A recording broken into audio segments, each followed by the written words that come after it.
Unmuted here. Testing.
Broadcasting from their world headquarters in Texas, it's the Arcade Repair Tips Live Show, the show that discusses arcade repair, restoration, news, and more. Now, here are your hosts, Tim and Jonathan.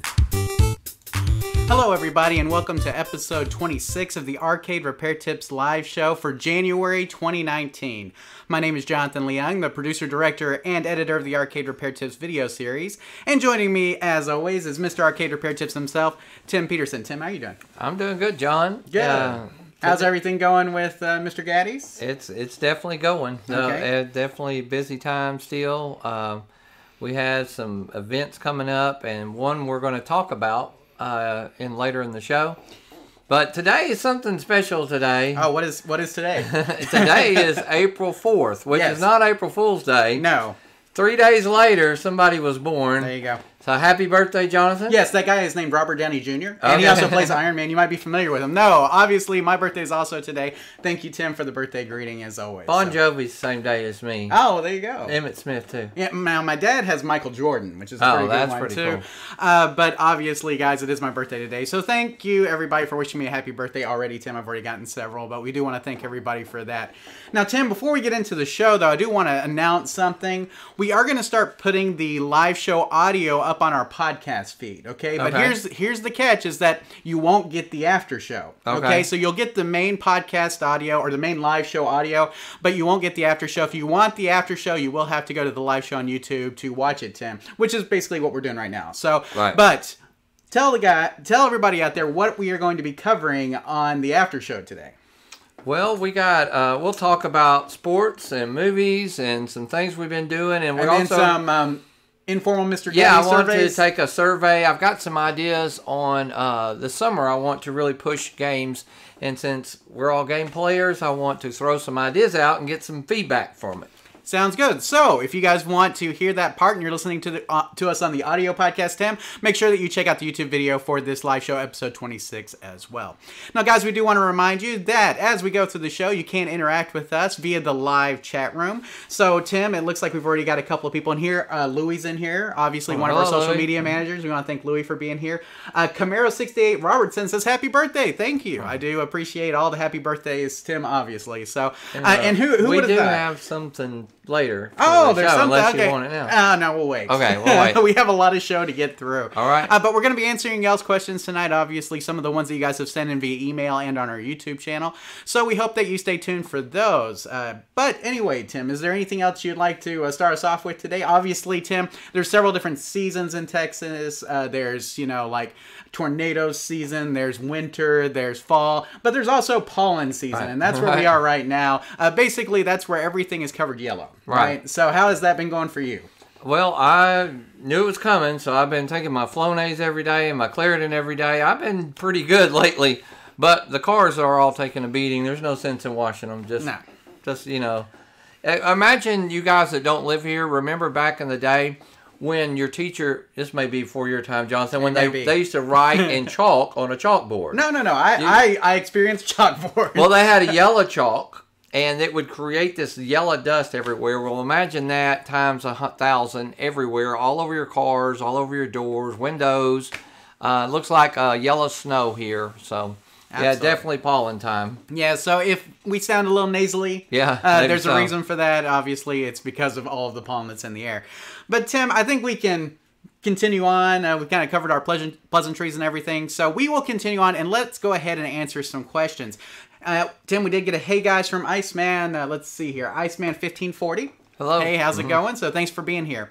So, Tim, let's go ahead and get into the questions like I was saying before. So this first question that we have here, Tim, is from Emmanuel. And he says, can I use the LED light bar that you feature in your video on all machines, like a Midway cabinet or a Century cabinet? Would the voltage matter?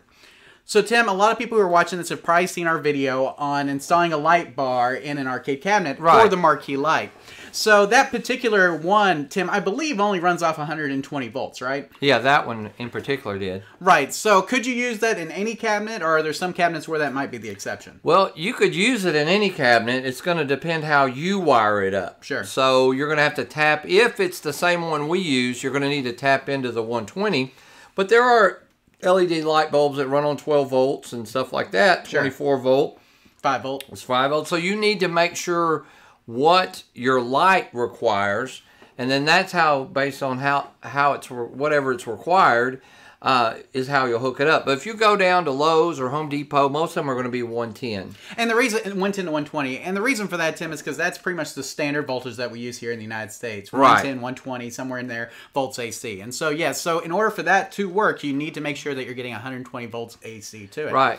Now, he says here, like, would it work in a Midway cabinet or a Century cabinet? Well, sure. Yeah, it could work. It just, like I said, depends on how you wire it up. Because most of them, 99% of your monitors in the U.S. are going to run off of the 120 volt too. Sure. So you can always tap into the wires that are going to the monitor if you can't run it straight from your power supply or isolation transformer.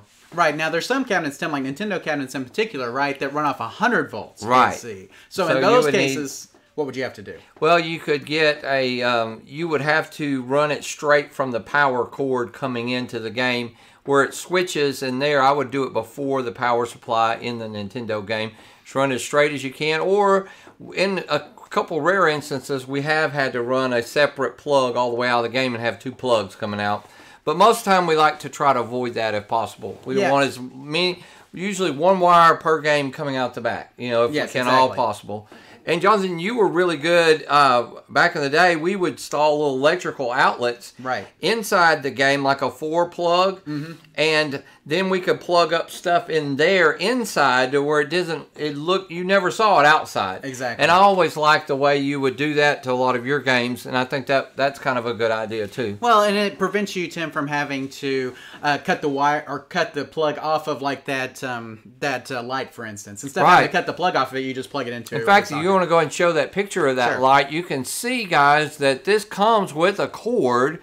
Would actually plug into an outlet. So if you install, so what you kind of do, guys, is the outlet that you see on the wall, you can put up inside your game. Right. You just need a little, what they call those game box. A little box. Yeah, like a little electrical box thing. But right. Electrical box and then 2 plugs. And you just wire that up like you'd wire up any other plug in your house. Right, and then you can plug that light right into that. Right, so I'll go ahead and read this here for Emmanuel, Tim. According to the product page for the LED Concepts T5 light bar that we show in the video, it expects an input of 120 volts and 60 hertz of AC electricity. This is pretty much the standard here in the United States, like you mentioned, Tim. In order to use this light bar in your game, you will need to make sure that you have the input going to it from the power supply section of your cabinet. Some games, Tim, we mentioned Nintendo cabinets, have a step-down transformer that will change that 120 volts to something else. Right. In the case of a Nintendo cabinet, that's 100 volts AC. In this case, you would need to connect those marquee power wires to the location earlier in the AC wiring before the step-down transformer. Tim, you mentioned right at the cord coming into the game, or if there's a line filter in there that the cord goes to, that may be a good place. There's other places as well. But Tim, it's really important to make sure that whichever light bar that you use for your marquee light, that it's getting whatever input voltage is required. Right. And some are just 12 volts. You could run it straight to the power supply or tap into another wire that's 12 volts. This one right here actually is, I think, a 12-volt light bar in my Galaga. Okay. So, I mean, just to give you an idea. Now, it also has a voltage regulator on it, so you can actually turn up and down the brightness of the marquee, which is really nice as well. That's different. So, I mean, I did that. So I'll do stuff like that. But anyway, so yes, in order to use that, you'll have to get that 120 volts AC in manual. As long as your cabinet has 120 volts AC somewhere in it, and Tim, like you mentioned, pretty much every cabinet's going to have that somewhere. Then you should be good to go with it. Tim, anything else for a manual here before we move on? No, I think most people understand this one pretty good, and we may already have some questions in the chat too. I think we do. So let's go ahead and move to those. Let's see. Danny says, "Nice seeing you guys again." Nice seeing you, Danny. Thanks for being here. Always. Let's see. Camaro68 Robertson says, "What do you think of the arcade 1-up Pac-Man? Have you guys played it?" Tim, I got to play a store model of it, and it was pretty decent. You know, I thought it played well, just like the other arcade 1-up cabinets, Tim. The joystick was maybe not quite as, nice as I would have liked, but that can be replaced, obviously, if you don't like that one.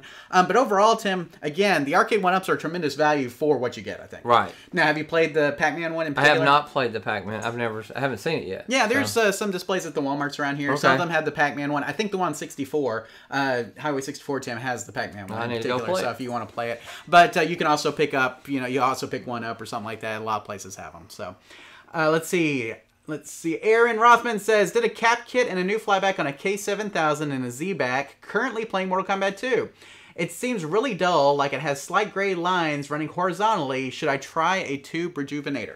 Yes. Yes. Now, the slight gray lines running horizontally, Tim, a lot of times... Could just be an adjustment. Right, exactly. It's like, a lot of times is need to adjust your brightness, your contrast, and your black level. Are some of the adjustments on the K7000, Tim.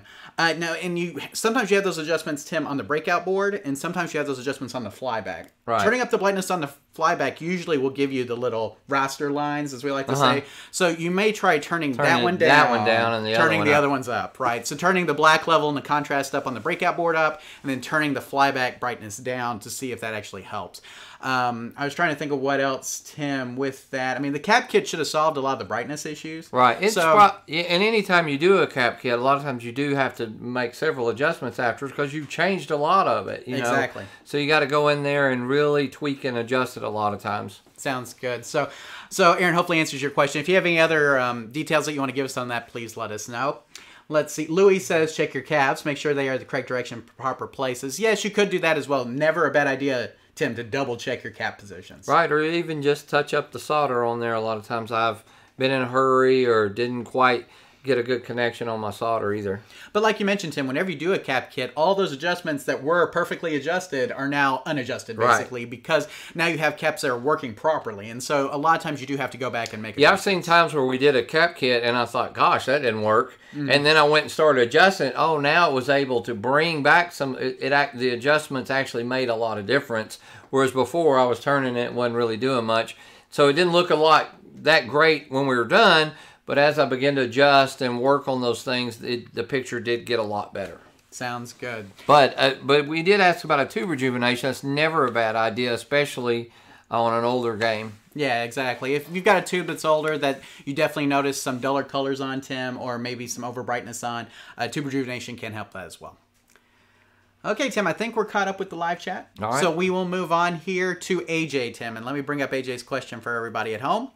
"I just picked up a Lost World Jurassic Park arcade game. The video works on it. When I input a quarter and go to push the start button, the game doesn't react to it."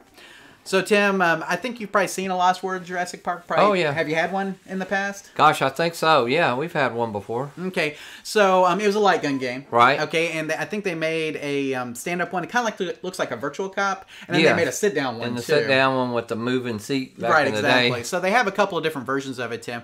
But that's not, obviously, Kevin, doesn't matter with his question. Basically, he's trying to coin up the game, trying to push the start button, and we're not getting any kind of reaction from the game. So what do you think is going on with AJ here? So we're going to answer his question with a question. One of the first questions we're going to ask is, does it do anything like credit up when he drops a coin? Sure. Because if it does that but doesn't start, then the problem's probably in his start button. Sure. But if he does not coin up at all, doesn't make a noise, doesn't make the cha-ching sound or anything, then the problem is probably either in his coin mech wiring or the switch going to the mech.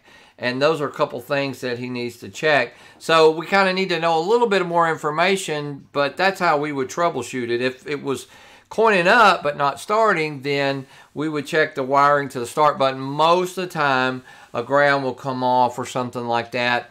You can check your wiring. Always what you need to do is find out your pinouts, and it should be JAMA. Right. And so you check it back to those pins and see if you're getting continuity. If all your wiring is correct, though, every bit of wiring is correct in your switch. Sometimes we just think the wiring's okay, but the switch can go bad. You can test your switch by using continuity also.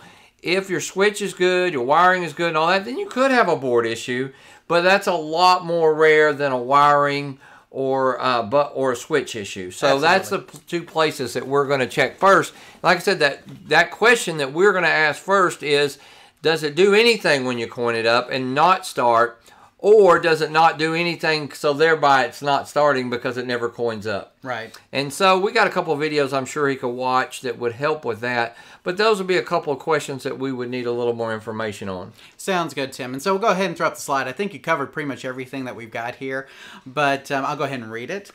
So does the game, like Tim mentioned, does the game react when you insert a coin or when you press the start button? Do you get reactions on either one of those? Most arcade games will react in a certain way when you insert a coin, either by showing a message on the screen or playing a sound. There's a couple of different ways that games can react to a coin drop. Right. And so if your game is not reacting to a coin drop, it could mean that you're having problems with the coin switch or the wiring going to it. And so make sure you will want to check your coin wiring at that point, and the switch as well. Those switches go bad, Tim, quite a bit, in fact. Yeah. Because they get used a lot. As kids put quarters into machines, coin switches wear down after a while. Sometimes they have to be adjusted. Sometimes they have to be outright replaced. If the game shows that you have credits but it won't start, then like Tim mentioned, you could have an issue with the start button or the wiring going to it. In either case, make sure that the switch is working and the wiring is connected properly. That's really the key, Tim, here. And like you mentioned, could be a board issue, but just seems like a very rare instance where that would occur. Right, very rare. Out of the thousands of issues I've seen with this, maybe a handful of board issues. Exactly. You're just not going to have that very often. It is possible, but very rare. So AJ, hopefully I answered your question, and good luck getting your Lost World Jurassic Park back up and running so everyone can play. Okay, Tim, we got another question from Camaro68 Robertson. What are your suggestions online for a combo Miss Pac-Man Galaga? What would I be paying for a new one? So, Tim, a lot of people who are familiar with the Miss Pac-Man Galaga, it's the 20th anniversary arcade. And so, for a new combo Miss Pac Galaga 20th anniversary, what would that go for currently? Well, you have to find a used one. They're not currently producing them. I see them all over the place. They have went down some in value. I would say anywhere from $800 to maybe $1,500. Right, depending on condition of the cabinet. So I would think somewhere in there. Most people these days, because your 60-in-1 would have those games on it, will put a 60-in-1 in something like that, right, and come out a lot cheaper. Right, build their own. So for instance, if you wanted to go the 60-in-1 route, you could get a cabinet like the Holland Computers cabinet that we talk about in assembling a cocktail kit, Tim. If you got a cabinet like that with a 60-in-1 board, Tim, and you got it on sale, you get that whole setup for about $700, $750. That's the board, right? Well, that'd be with the board. Or with the board? 60-in-1 boards are cheap. They're not very expensive. And it's brand new. So exactly, you get a brand new unit with that. To get an official though, Miss Pac 20th anniversary Galaga combo, like Tim mentioned, about $800 to $1,500 is probably a good guess. Now, Tim, they also have Pac-Man Party and some other variations that play both, but I'm not sure which ones do and which ones don't. You'd have to consult Namco on that. You can search for Namco USA. Right. And I think they've actually available. They're still technically Namco, but I think they've rebranded a lot of their stuff Pac-Man Entertainment now. Oh, okay. Because it's just, I guess it's easier to identify as Pac-Man than Namco. So, but I think Namco Bandai is still also, in their like terminologies for their company. So you could contact either one of those entities, and they could probably get you a list of the games that come with each of the units that they're currently selling. So, but pricing is going to vary depending on where you are in the country, like Louis said, and so it really depends. Obviously on the coast, Tim, games tend to be a little bit higher, I would say, than in the middle of the country. So it just really depends on where you're located as to what the price is going to be. So, okay. I do know the board itself's going for about $200. So you can get just the board for $200, right? But compare that to a 60-in-1, which is like $50. Right, exactly. That's why I said most people are. But if you're worried about some legal issues or something, maybe you want the dedicated version or the legal. Yeah, and that's something that we should mention is that 60-in-1s are definitely not legal for commercial use, Tim. All right. So you can't put a 60-in-1. You're not supposed to put 60-in-1 boards out on location. People do it. People do it all the time, but technically, it's questionably legal. Is that a good way to say it? Yeah. So. But anyway, so keep that in mind. So if you were to put one out on route and actually collect coins from it, you would definitely want something that was licensed by Namco, Tim, for sure.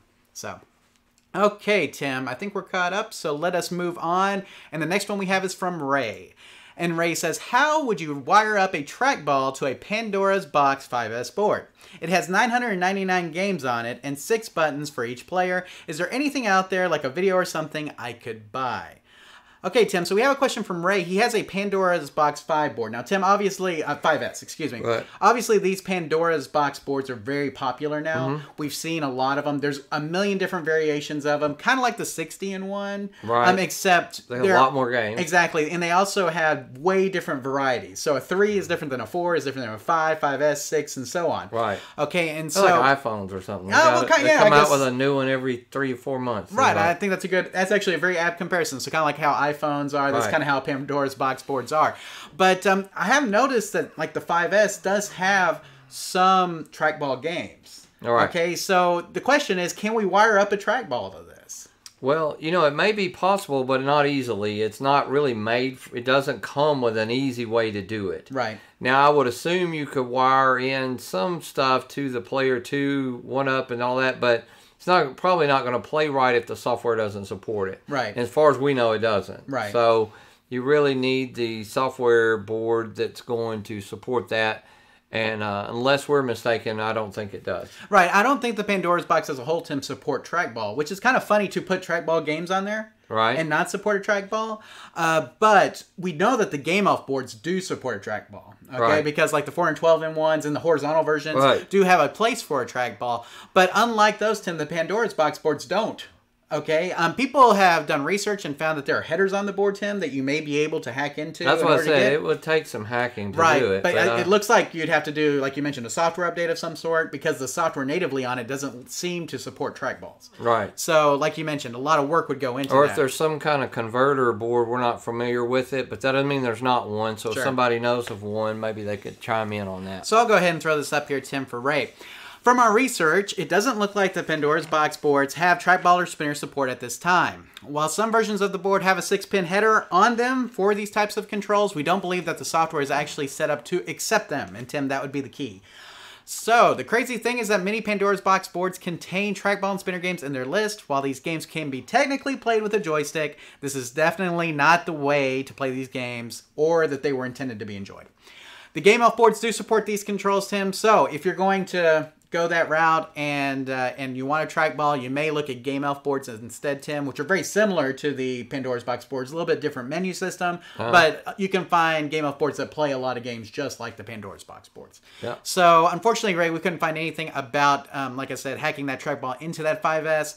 But if you're looking for trackball support, you may be better off getting a Game Elf board instead. So hopefully answers your question. And, if you do end up figuring out a way to support a trackball with it, please let us know. And we will gladly post what you did to accomplish that. So. Okay, okay, Tim. Let's see what we have in here. Let's see. Michael says, "Hello, gentlemen. Hope all is well, Jonathan. Does Tim smell like pizza now all the time?" Well, I have for years. Actually, smell like brand new shirt. Yeah. But no, I don't know. I was about to say you have smelled like pizza a lot of the time, right? Oh yeah, I'm sure I do. Yeah, I mean, now Tim told me once that it actually bleeds pizza sauce. I have not cut him to actually check this, but that is what he says. I take his word on it. So there you go. I get hungry. I just got a vein. Yeah, exactly. You're ready to go, and put it on some dough. You're good to go. So, and it does look like Louis sent a 60-in-1 board, or maybe a working mispack. He has a link in there for one or the other. I can't tell from the conversation, but anyway. Let us continue on, Tim. Our next question is from Chuck. And so let's take Chuck's question. Greetings, gentlemen. I hope all is well. Love your videos. Very informative. I have a question that would most assuredly appreciate your special insight. I have a 1981 Super Cobra cocktail table with the 60-game chip inserted. Recently, it has been rebooting during the middle of the game. Most of the time, it has been rebooting about every 5 to 10 minutes during play.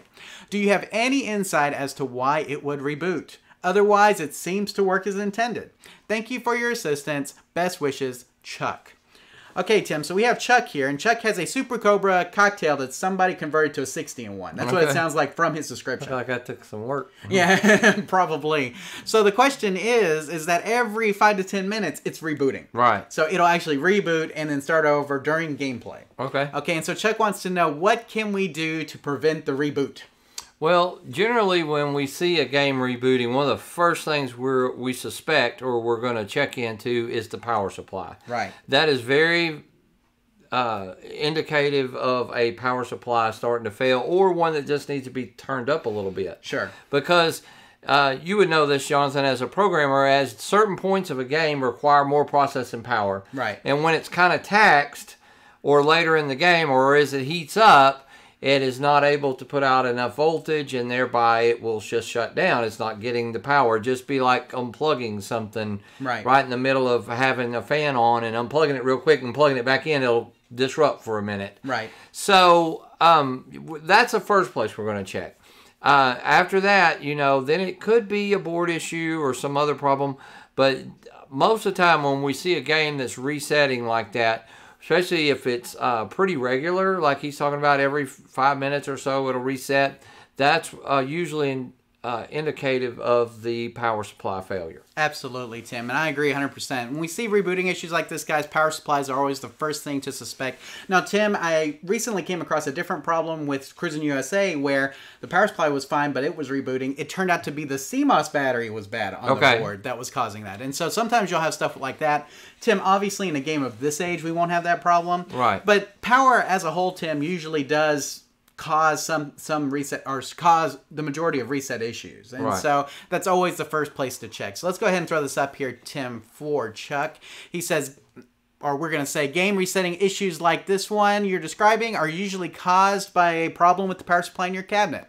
It could be that the voltage is set too low, or the power supply itself is starting to go bad, among other things. We recommend checking your power supply with a multimeter to see if your board is getting the correct voltage. If the voltage is good at startup, you might try rechecking it when the game resets to see if it has dropped. Power supplies are cheap, Tim. They're about $30, so even if it's bad, it won't cost you a lot to replace. Please see our post on checking and replacing a power supply and checking a classic power supply for more information. And Tim, we don't know which one he has in there. There is a chance they could be the original power supply. Right. I would guess more than likely somebody's replaced that with a switcher, but there's no way to know for sure. So make sure you check out both those videos as they cover both topics. Tim, do you have anything else here for Chuck before we move on? No, I think it's pretty self-explanatory, but of course, if his power supply is good, even I've seen one read good voltage, but it's amps that really matter, and sometimes they just not producing the right amount of amps and stuff. Sometimes I've just seen replacing that power supply usually does wonders. Absolutely. So Chuck, hopefully answers your question, and good luck at keeping your Super Cobra 60-in-1 from resetting once again. Okay, Tim, we've got a couple of questions here. Michael says, today's pickup, a 2-player gauntlet with hack to play both 1 and 2, but no sound. Replace the audio amp, but still nothing. So, suggestions. Okay, so he's got a gauntlet. It's hacked to play both versions of the game. Or I should say Gauntlet 1, Gauntlet 2. But he's not getting any sound. Okay, he's replaced the audio amp, but he's still not getting anything. Okay. So, I mean, what else other suggestions do you have for Michael besides Well, you know, don't ever assume that your speaker is good. Right. I mean, especially if it's doing it on both boards. If it's doing it on both boards, then it has to be something past the board level, right? Right. And that's where I would always have that spare board around to plug in to see if it's something internal on the board that needs to be rebuilt. Right. Especially since it's been hacked, you know, there could easily be something that didn't get hooked up or jumpered right or whatever they did to do that. But a lot of times, you know, we sometimes you just take for granted that it's not the speaker, and it could be the speaker. It could be the wires going to the speaker, and it could be a volume pot or something going bad. So now he replaced the audio amp, which a lot of times has the volume pot on it. It should have it on there. So, I mean, hopefully, if that's the case, then he's taking care of that part of it. Right. But wiring and speaker itself is kind of where we're at, especially if you're having it with both boards. Yeah, and if you can test your speaker in another game is easy, or to move a speaker or another board into that game and to see if it would play would be something that would help him narrow down a little bit. Is it a board issue? Is it this amp? Or is it, you know, a speaker or wiring? I mean, there's not very much that it could be. Right, exactly. It's really, you know, it's kind of one of the 3 or 4 things, you know. Other things that could influence it are so rare that it's almost not worth mentioning. Now Now I don't know about Galaga Tim, but we've mentioned this before that -5 volts is required by a lot of game boards in order to output audio. Right. And a lot of those are like Lethal Enforcers is an example of that, Tim. I think NBA Jam is like that. Tick and Tag may be like that, Tim. But you may make sure that both of the boards are getting the -5 volts as well. I'm not sure if Gauntlet requires that, Tim, for audio. I'm not sure either, but it would be in the pinouts or the manual would tell us. But there's a lot of boards that do require -5 volts as well, so make sure that if that game requires it, that you are getting it to the board. So, okay, let's see what else we have. Danny, I talked to you guys about getting a flash drive for my Vapor TRX. I got it, installed it, and one of the IDE hard drive pins broke off the board. I am not very happy. Is there any way to fix? So Tim, basically, as you know, there's a header that the hard drive actually connects to via ribbon cable. And so I think what he's saying is that he broke off one of the pins in that header. Right. Okay, so is there a way to fix that? Well, you can repin it, but it's pretty hard. I mean, you know, I would say if you go to any electronics website like Mouser or DigiKey or Newark or something like that, Allied, they're going to sell pins, and they'll sell a header. Yeah, it's kind of like a Molex connector where you strip it and crimp it on there. Most of the time, though, a lot of people, there's more trouble than it's worth than to just go ahead at that time and replace the whole drive or something, whatever the pin broke off of. Right. Well, I mean, that's the thing, Tim, is that he's trying to connect his flash drive to the same place that his hard drive was. Okay. And he broke a pin in the process, is what it sounds like. Let me double check that. Yeah, one of the pins broke off the actual physical board. Oh, okay. Okay, and so what I'm thinking is that you're going to have to replace that whole header pin. So you have to desolder it on the back. Right, you have to desolder it and solder a new set of a new header back in there. Now, in a pinch, I have, you know, taken it off of another part of a board that's not used or something, or an old board, old computer. Right, old computer motherboard. And did that, you know. So you could just stick the pin in that one, desolder that one, and then solder it back in? I have done that. Right. It's not easy to do. It takes a little time and some, you know, pretty precision soldering, but it can be done. Okay, but Tim, it's really probably best to just go ahead and replace the whole thing. Yeah, it's usually easier to... Exactly. Instead of having to just do the single pin. But in a pinch, Tim, I could definitely see how the single pin would be helpful. Yeah. So if you want to do that route. So... Let's see what else. I mean, worst case scenario, I have jumper to wire all the way around to the back side of it. Right. So technically, you could run a wire from that pin to the little board that the flash drive is on. Yes, you could. I mean, I'm just saying, you know, because that would make the connection. Yes, but then it would be off the connector. Right. So okay. So hopefully it answers your question, Danny. So your best your best bet is to desolder the entire header that's on the board for your IDE drive and solder a new one in its place. And like Tim mentioned, DigiKey and Mauser are going to have those replacement header pins that you can get, and you'll just have to figure out. I mean, they have I forget what the standard IDE size is, but whatever. Or go to old computers. So you got some busted boards I could rob. Yeah, you may be able to rob one off of an old computer motherboard. Yeah, absolutely. So that's a good way to think about it too, Tim. So hopefully, Danny, that answers your question, and good luck getting that Vapor TRX back up and running. Okay, let's see. It's definitely something I've done before. Yeah, absolutely. So, but and Louis also posted possible fixes for the Gauntlet sound issue. Okay, so which nice. may help as well. So I mean, you may check out that post for Louis, and Louis, we thank you for doing that. So okay, Tim, I think we're caught up once again. So we will move on to Anthony. And Anthony says, hi, I have an Area 51 and I'm trying to figure out how to get to the test menu so I can calibrate the light guns. In the coin box, there are 2 buttons with no label. One button doesn't do anything and the other button resets the game. Is the test menu button somewhere else? Okay, Tim, so we got Anthony here, Area 51. I'm trying to calibrate my guns, trying to get into the test menu, and I'm hitting that button, and that button's not doing anything. I hit the other button, and it resets the game. So what's going on? One of them should be the test button. Yes, obviously, absolutely. That's normally how you get into it. The only way you're going to know for sure, Anthony, is to do some meter continuity tests from those pins. Where do they go? Right. Where do they end up on your harness? And your harness, I think, is like pin 15 or something is the test. Right. And I may be off there, but, you know, go back around and you can make sure that that's wired up correctly. The fact that one completely resets makes me really feel like somebody's messed with it. Those buttons do go bad, so you can test them also with a meter by checking. They should be a momentarily type button. You can even run straight wires to a push button we've done before just to get into the test menu. It's your game. You're not having a route or anything. So it's a couple of options there. But one of those should be, you're right, should go into the test. The fact that they're not, Devin, you got to test. Devin in the chat here says that Area 51 has a test switch on the board. Okay. So you don't even have to wire one up. He says flip switch, power up, and done.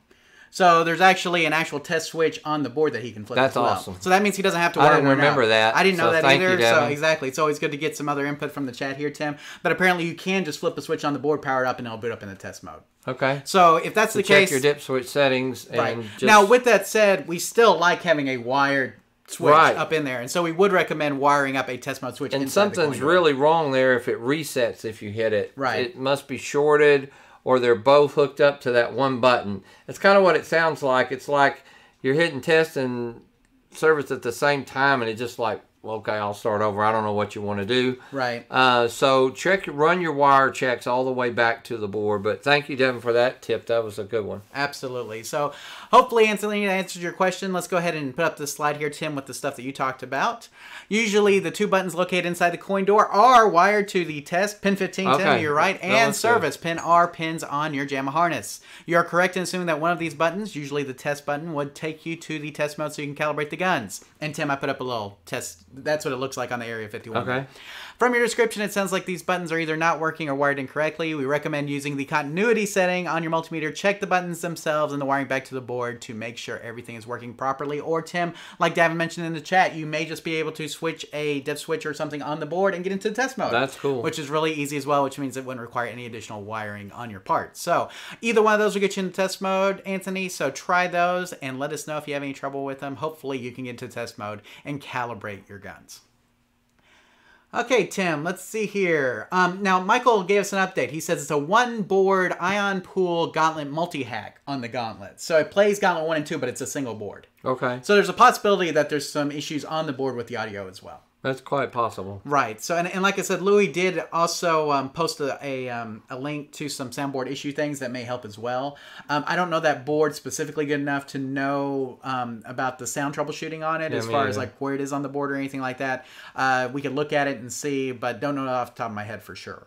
So maybe try that link. And again, you know, some of the stuff we talked about too, like Tim mentioned, speaker wiring, -5 volts may help as well. Right. You can run the traces back from where your speaker wires plug into your JAMA, the part on the board. Run those down, and they'll go right to usually a transistor section or something. A caps in that area. A lot of those things can be rebuilt and help with the sound. A lot of times it's just a simple resistor or transistor or a cap or something right in that area, and usually not very many components. You can rebuild them. There you go. So, okay, let's see what else we have here. Greg says, I have an original Arcade Legends with a bad display monitor. Is it possible to replace with an updated digital monitor in lieu of a tube? Yes. Sure. And I believe the Arcade Legends boards, Tim, they're very new. They're a lot newer. So there's a possibility, Tim, that they may have a VGA on them. And so what we would recommend doing is looking at your Arcade Legends board and seeing what kind of output you have. If you have a VGA plug, that may mean that you can use pretty much any computer monitor in there, Tim. But of course, we're always going to recommend going with a commercial grade arcade quality LCD. Can we say that again? Yes. Commercial grade arcade quality LCD is always what we're going to recommend. So if it has a 19-inch in it now, they make 19-inch LCDs that will fit in there very easily. And one way you'll know is it won't be enclosed all the way around in a case. The back will be kind of metal. What they call it, open bezel frame. Or open frame, yes. And there's a reason why. So it allows a lot of that heat and stuff in your cabinet to not affect it. And you don't have to have a remote control to turn it on every time. The LCDs that Wells Gardner makes, Tim, for in the 19-inch size are $230. Right. I mean, like regular price. Right. So, I mean, you know, which but is Holland Computer sells them for... They have a kind of a knockoff that's a little bit cheaper, but it really just depends on what you want to go with. But, Tim, between $200 and $250, or between $150 and $250, you can get a replacement LCD that's open frame, ready to drop in your game. Right. So that's what it comes down to. So, yes, you can replace it with an LCD. We highly recommend commercial-grade arcade quality LCDs, which you can get from places like Hap Controls, Twisted Quarter, Betson, what'd you say, HollandComputers.com, any of those places you can get arcade quality open frame LCDs. So make sure you get that for your game. So, yeah, and Louis still replying on some of the stuff about the Gauntlet as well. Nice. So I think we're good. Caught up? Caught up. I'm going to call us caught up. Okay. Okay, here we go. So let us continue on, Tim. The next question we have is from Ricardo. And Ricardo says, would you please give me advice on my Marvel vs. Capcom arcade game? The screen went blank while a group of friends were playing it.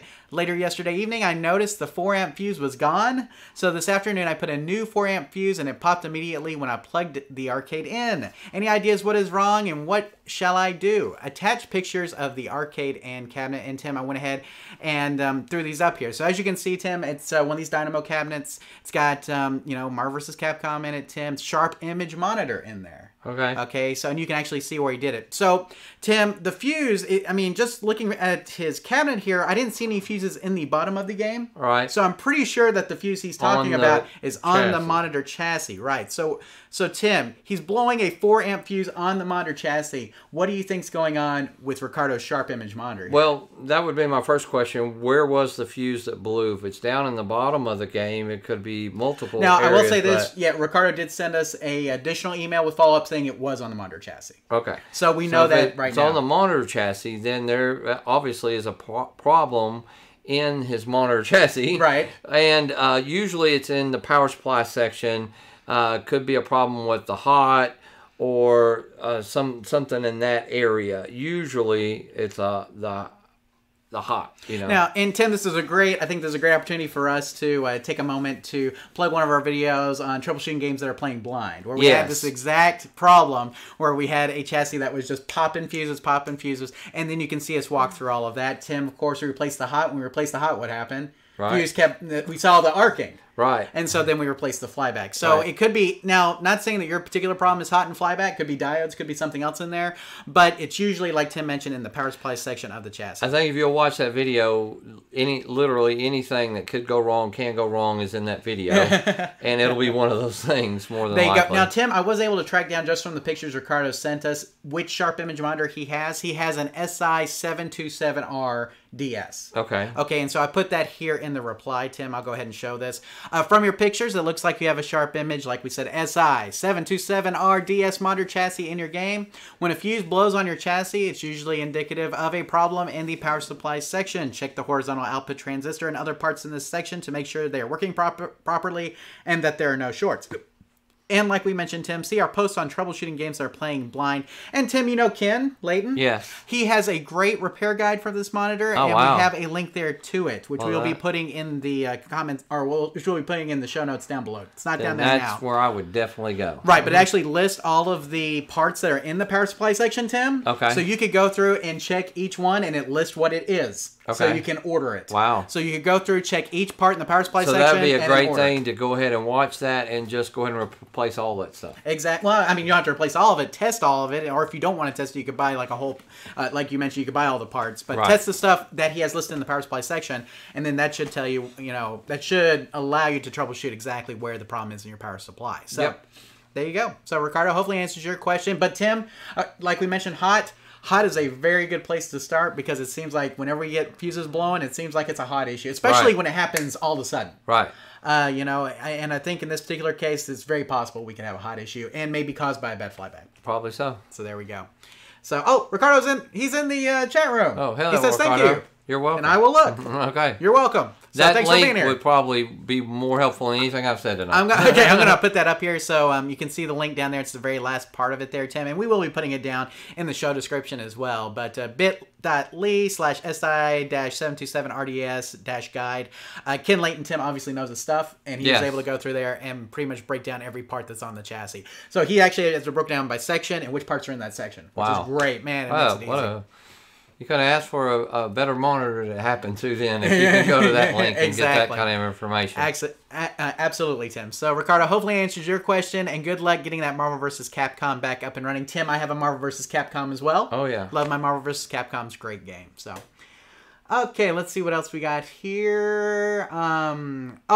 Let's see. Michael says, I've got a 16x10 28-inch Dell for cheap to replace my welded Scanner U2000. I went that route because the vertical height is almost identical to the 24-inch while still physically fitting my midway cabinet. Yeah, if you can find an LCD match, Tim, that will match your cabinet as far as the orientation is concerned. Right. And the aspect ratio, that's a huge win for you, Michael. So. What I would highly recommend, though, is putting a couple of fans in there and really keeping that cabinet a lot cooler. Absolutely. You always want to have good ventilation, especially if you're putting a monitor in there, Tim, that's encased. Of course, you can always take those monitors out of the case as well. So, okay, let's see what else we got here. Okay. I think we're caught up, pretty much. Yeah, Louis posted some more stuff, it looks like, about troubleshooting some games, and he posted a link for Greg on the Arcade Legends as well. So there you go. Awesome. So we got a couple of things in there. Louis is working overtime tonight, Tim. I wish we paid him. Sorry. Louis, you deserve money. So I'm going to give him a raise. There you go. You can give him a raise. Double what he's making, right? Yeah. So, or at least worth double. We want to thank Louis for all of the work that he puts in on the social media pages as well as in the live show chat room. So good stuff there. At least a 5% raise this year. There you go. Okay, Tim. Now, this is just, I kind of jumbled a couple of three YouTube questions together. And so this is what we have here. And we'll just kind of hit them all together. Jesus, can I install a chassis arcade on a normal CRT TV? Now, don't answer these yet. Okay. Leader says, hello guys, I was wondering if you could help me build my own arcade machine. I've got a new Samsung HD TV, computer, and a barrel of monkeys cabinet, but I don't know what to do. Will you show me how, please? And then Lance says, I've got a 1987 Miss Pac-Man. My screen needs to be replaced. Okay, so let's take Jesus' first, Tim. Can I install a chassis arcade on a normal TV? Sure. Okay, we're done. No, of course you can. So you have to find a converter. You need to find a chassis that's compatible with your tube, right? Or vice versa, depending on which way you're going. So if you have a CRT TV, you need to find a chassis that's compatible with that. Tim, there is a universal chassis that you may be aware of that you can find on eBay and places like that. And so the universal chassis may be a really good way for you to go. Which we've never used, but we have heard of. Right, which we've never used, but we have heard of. And that may be a really good way for you to go if you want to go that route. So if you have an old TV lying around and you'd like to use that in an arcade game, you may look into the universal chassis. Tim, there's a lot of sellers on eBay that can help you with that. Right. Or you can find a chassis that's compatible with your tube, and you just need to make sure that you take all the readings off your tube, your horizontal, your vertical, and all that kind of stuff, so that way you can get a good match for your tube. So, so yes, it is possible. Like I said, you can either use a universal chassis or find a chassis that's compatible with your tube. Tim, the leader, he says that he wants to build, or leader says he wants to build an arcade machine out of a barrel of monkeys, a computer, and a monitor. Is it possible? It's possible. Right. I don't know how probable. I mean, it's kind of like, why would you ruin a barrel monkey? Some kid would really love to have that game, and it's fun. Right. Well, we don't know. It may not be working, Tim. He doesn't say whether or not it's working. Yeah. So it may be. Remember, sometimes you use what you have. Still a popular arcade game. Right. I mean, that kids would enjoy. So an operator would probably give you something for it. I know I would. Right. So, you know. But yes, it's possible. The only problem is the barrel monkey doesn't have any directional controls or anything. Right, just got one big button, right? All right, so you're going to have to probably rewire it. You have to get some kind of encoder, like a keyboard encoder, like an iPac or something. And but yes, it's definitely possible to hook up, kind of run MAME in it would be probably the best thing. Sure, and I mean it's already got an LCD in it, Tim. So hooking up a computer, or he says he has an LCD, but it also has an LCD in it. Right. So there's a good chance you could just tap into the LCD that's already there. You may not have to use your own. So, and we'll show Barrel Monkeys here in a second, Tim, for people who don't know what it looks like. And then what about Lance? So Lance just wants to replace the monitor that's currently in his MIST pack with a new one. Yeah, you know, it started off, it said Tim. I think I know Lance. I think Lance is from Longview, and if it's the Lance that I'm thinking about, we talked a little bit about this, that you're going to have to put in an LCD that, and again, we're going to recommend the Wells Garner or some open frame arcade version of it. So commercial grade arcade quality LCD. LCD. And you're going to have to build some brackets or something up in there.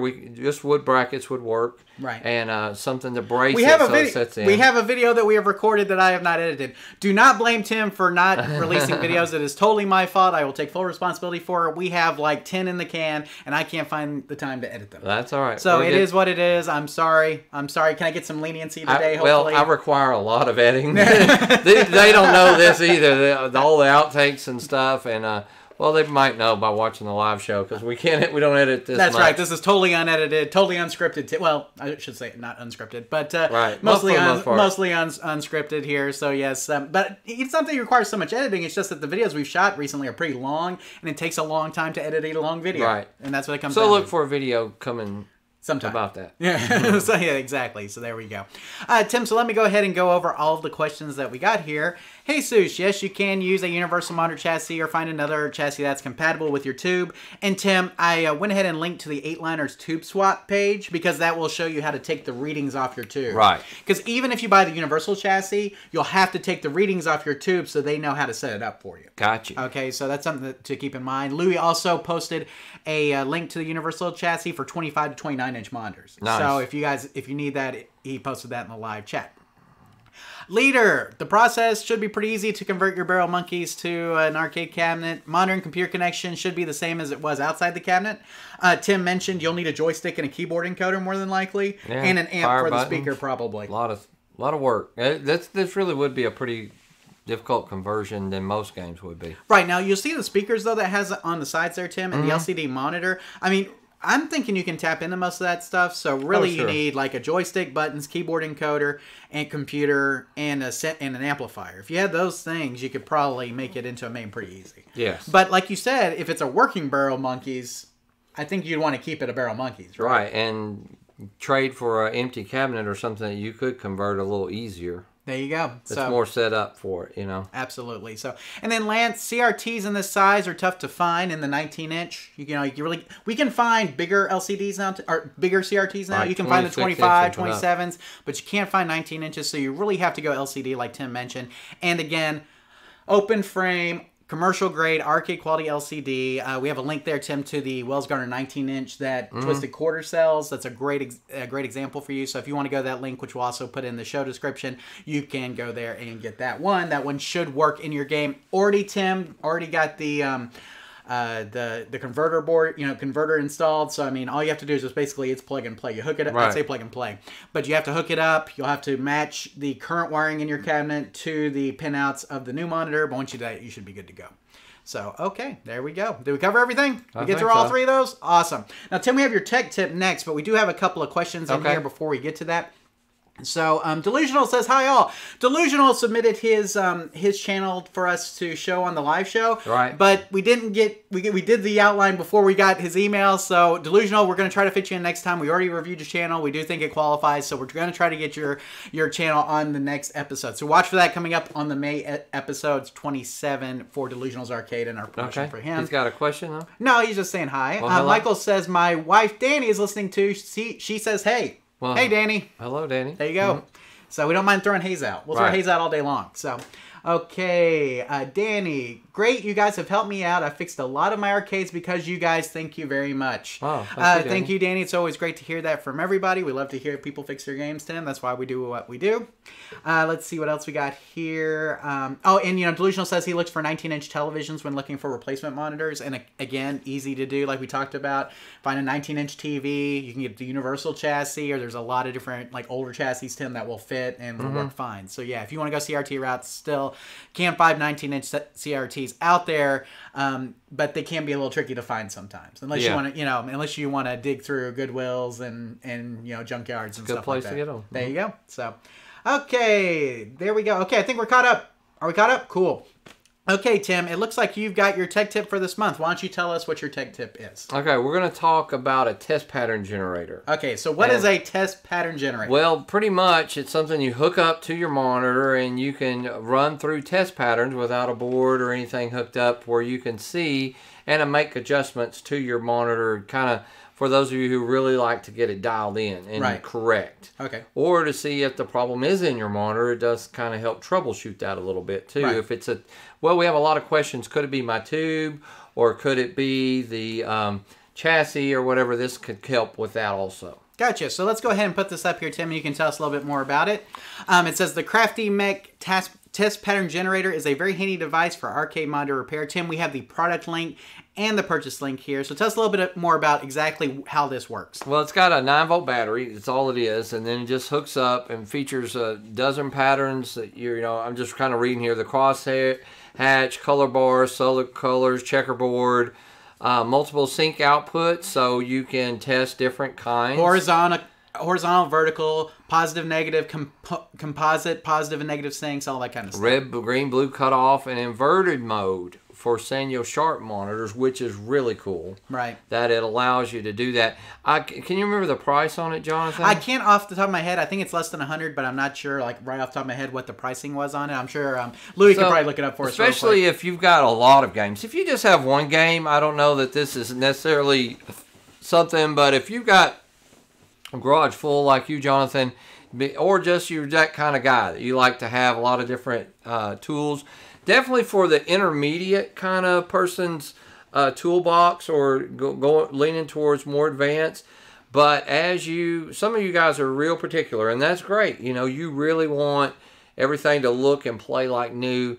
Then I would say this is almost a must-have for that kind of guy. For the casual collector, may not be $89. $89. I was about to say, I know it's less than 100. $89. Right. So that helps a lot, just to be able to see those patterns and line everything up. Also, sometimes your yoke wires and stuff will get off, and and it helps you to kind of dial in and make sure that all that crosshairs and stuff like that will help you, really get your picture sharp and convergence and everything straight. Right. And one of the things I like it for, Tim, is like color bars. You can make sure that all of your colors are level across the board. Right. So you don't have one color darker than another think color. of it kind of like the printer. You have those printer cartridges, like at work, it'll say, oh, the red is way down here and the blue is okay, it's above the line. It's kind of what we're talking about. You can say, okay, my red is really, it doesn't matter how much I turn this, or even if my picture looks okay, my red is really not up where it should be, which means it's not going to get any better. Right. So maybe it's a good time to rebuild or something. Could be check a color transistor or something exactly. Like that. So it kind of helps you narrow down where the problem is too. Right, so that's the CraftyMech Test Pattern Generator. Now, Tim, these used to be available like on the KLOV forums, and the thing about it is, though, is you can never get them. Right. Because like he would sell it almost immediately. Now they're available at like every arcade retailer. So, right. I mean, you can get them from Arcade Shop, Mike's Arcade. I mean, you can pretty much get them anywhere, Tim, which makes it a whole lot easier to grab one of these if you want one. If you see the picture too, they're real easy to hook up See, it's got the pins Little right monitor, there. Yeah, monitor output. Where you hook it up right to it. So it makes it a lot easier. And Louis mentions that you can get the cables that hook to the monitor. So there are 2 different sets that you can use. And so that makes it real easy to where you just basically unplug what's on your monitor chassis now. And you plug this in with the cable. You're good to go. Yep. So, so the CraftyMech Test Pattern Generator, Tim. And you guys can pick one up, $89 like we talked about. Great tool to have if you have a ton of monitors lying around and you need to troubleshoot. So yeah, you just like having all the arcade repair tools. Exactly. It's definitely a good one to have. Now, Tim, last month you mentioned the InfiniKeys. Yes. I ordered 2 of them from Paradise Arcade Shop when they went on sale. I'm looking forward to installing them. Yeah, we need to do that. Yeah, so maybe we'll do a video on that because it looks very easy, and I'm very excited about getting a couple of my CPS2 boards bulletproofed. So, yes. In fact, what we have, we had, who was that we were helping earlier, Tim? I got to look through here. Ricardo. Ricardo had a Marvel vs. Capcom board. So Marvel vs. Capcom boards are CPS2 based, which means that they have suicide batteries on them. You can install the InfiniKey, which will keep it from suiciding, Tim. Basically keep the board from dying. Right. A lot of people have done Phoenix ROMs in the past, which is another way to accomplish that. But the InfiniKey is cheap and works on any CPS2 board. We talked about it last month. Make sure you check that out if you haven't already. So. Okay, let's see what else we have here. Okay, Danny says, how many power shutoffs should be in my arcade? It has one on my coin door. I don't think that's right. If someone loses a coin, go to fix the power. How could you get rid of it? So, Tim, anytime you want to get rid of like any of those power switches in your game, you can just unplug the wires from it and basically connect them together, right? Yes. And that will wire around the switch. Right. And so, yeah, if you want to get rid of... Tim, a lot of people don't have power switches, but they have kill switches. Right. Or what do we call those things? I always forget the proper name for them. We call them kill switches, but they're interlock switches. So if you want to wire around an interlock switch, it's the same way. You just need to connect the wires on the interlock switch. So or a lot of people don't know you can actually pull it. Right. Interlock switches you can also pull. So you could pull it and unscrew it and screw rotate it 90 opposite of the door. Right. And then it never gets hit and it doesn't or you can wire around it, whichever way you want to do. But yeah, I mean, basically all I'd have to do is take the wires off the power switch and then connect them together. Right. That will get around it. So, okay, let's see what else we have. Where do you buy the InfiniKey? Paradise Arcade Shop is where you're going to get it. Paradise Arcade Shop, and it's the Undammed InfiniKey is the name of it. So that is where you get it. Paradise Arcade Shop? That's it? Okay, good. So the Undammed InfiniKey. Undammed is the name of the avatar of the guy who developed it. Okay. And I noticed that he also follows us on Twitter now after we talked about him. So awesome. Want to thank him so much for that. It is the coolest thing, Tim. Okay. I mean, really, it is really awesome. So there you go. Okay, Tim. Well, I think it's time to get into our news section. And so you want to go ahead and we'll tackle one of the big news items, Tim, since we last talked, is the release of a new Black Knight pinball machine. Yes, finally. Black Knight Sword of Rage pinball revealed. And Tim, you can check out IGN and this URL for more information on it. They've got images and videos and details and an interview with Steve Ritchie, of course, the creator of the game. So Stern Pinball announced Black Knight Sword of Rage, which is slated to be released sometime this year. This will be the 3rd game in the series. Announcement of this pinball machine came one day after the end of Pinball Festival. And Tim, you and me were talking about this and how, it was one day after Pinball Festival. Right. The morning after. The morning after Pinball Festival, which was like a Monday. Right. Monday morning. So Monday morning they announced that Black Knight 3 basically is, or B3K if you want to call it that, is coming out. And your question was, why didn't they announce it at the Texas Pinball Festival? And I said, well, what difference did one day make? I said there's a lot of reasons that they didn't announce it at the Pinball Festival, and we kind of went back and forth about it, but then we realized, Tim, that we have a platform for such a debate. Right. And that will be the arcade debate segment for tonight. So let's go ahead and put this up here, Tim.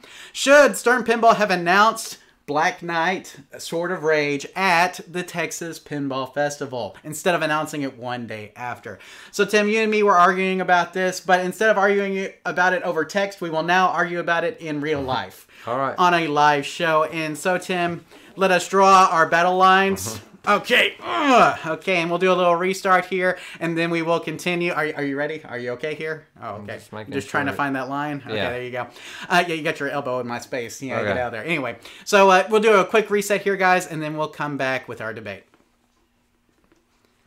Well, hello, guys, and welcome And thank you for joining us, Tim, I should say, for the arcade debate segment tonight. Tim, our debate topic, obviously you probably heard about the recent release by Stern of Black Knight Sword of Rage. Have you heard this? Yes. Okay, so they announced this, Tim, but the strange thing is when they announced it one day after the Texas Pinball Festival. So, the debate topic for tonight, should Stern have announced it at Texas Pinball Festival? Tim, I'm going to throw it to you first. Should they have announced this game at Texas Pinball Festival? Of course they should have. I mean, they already had a large captive audience right there with a lot of competitors around there.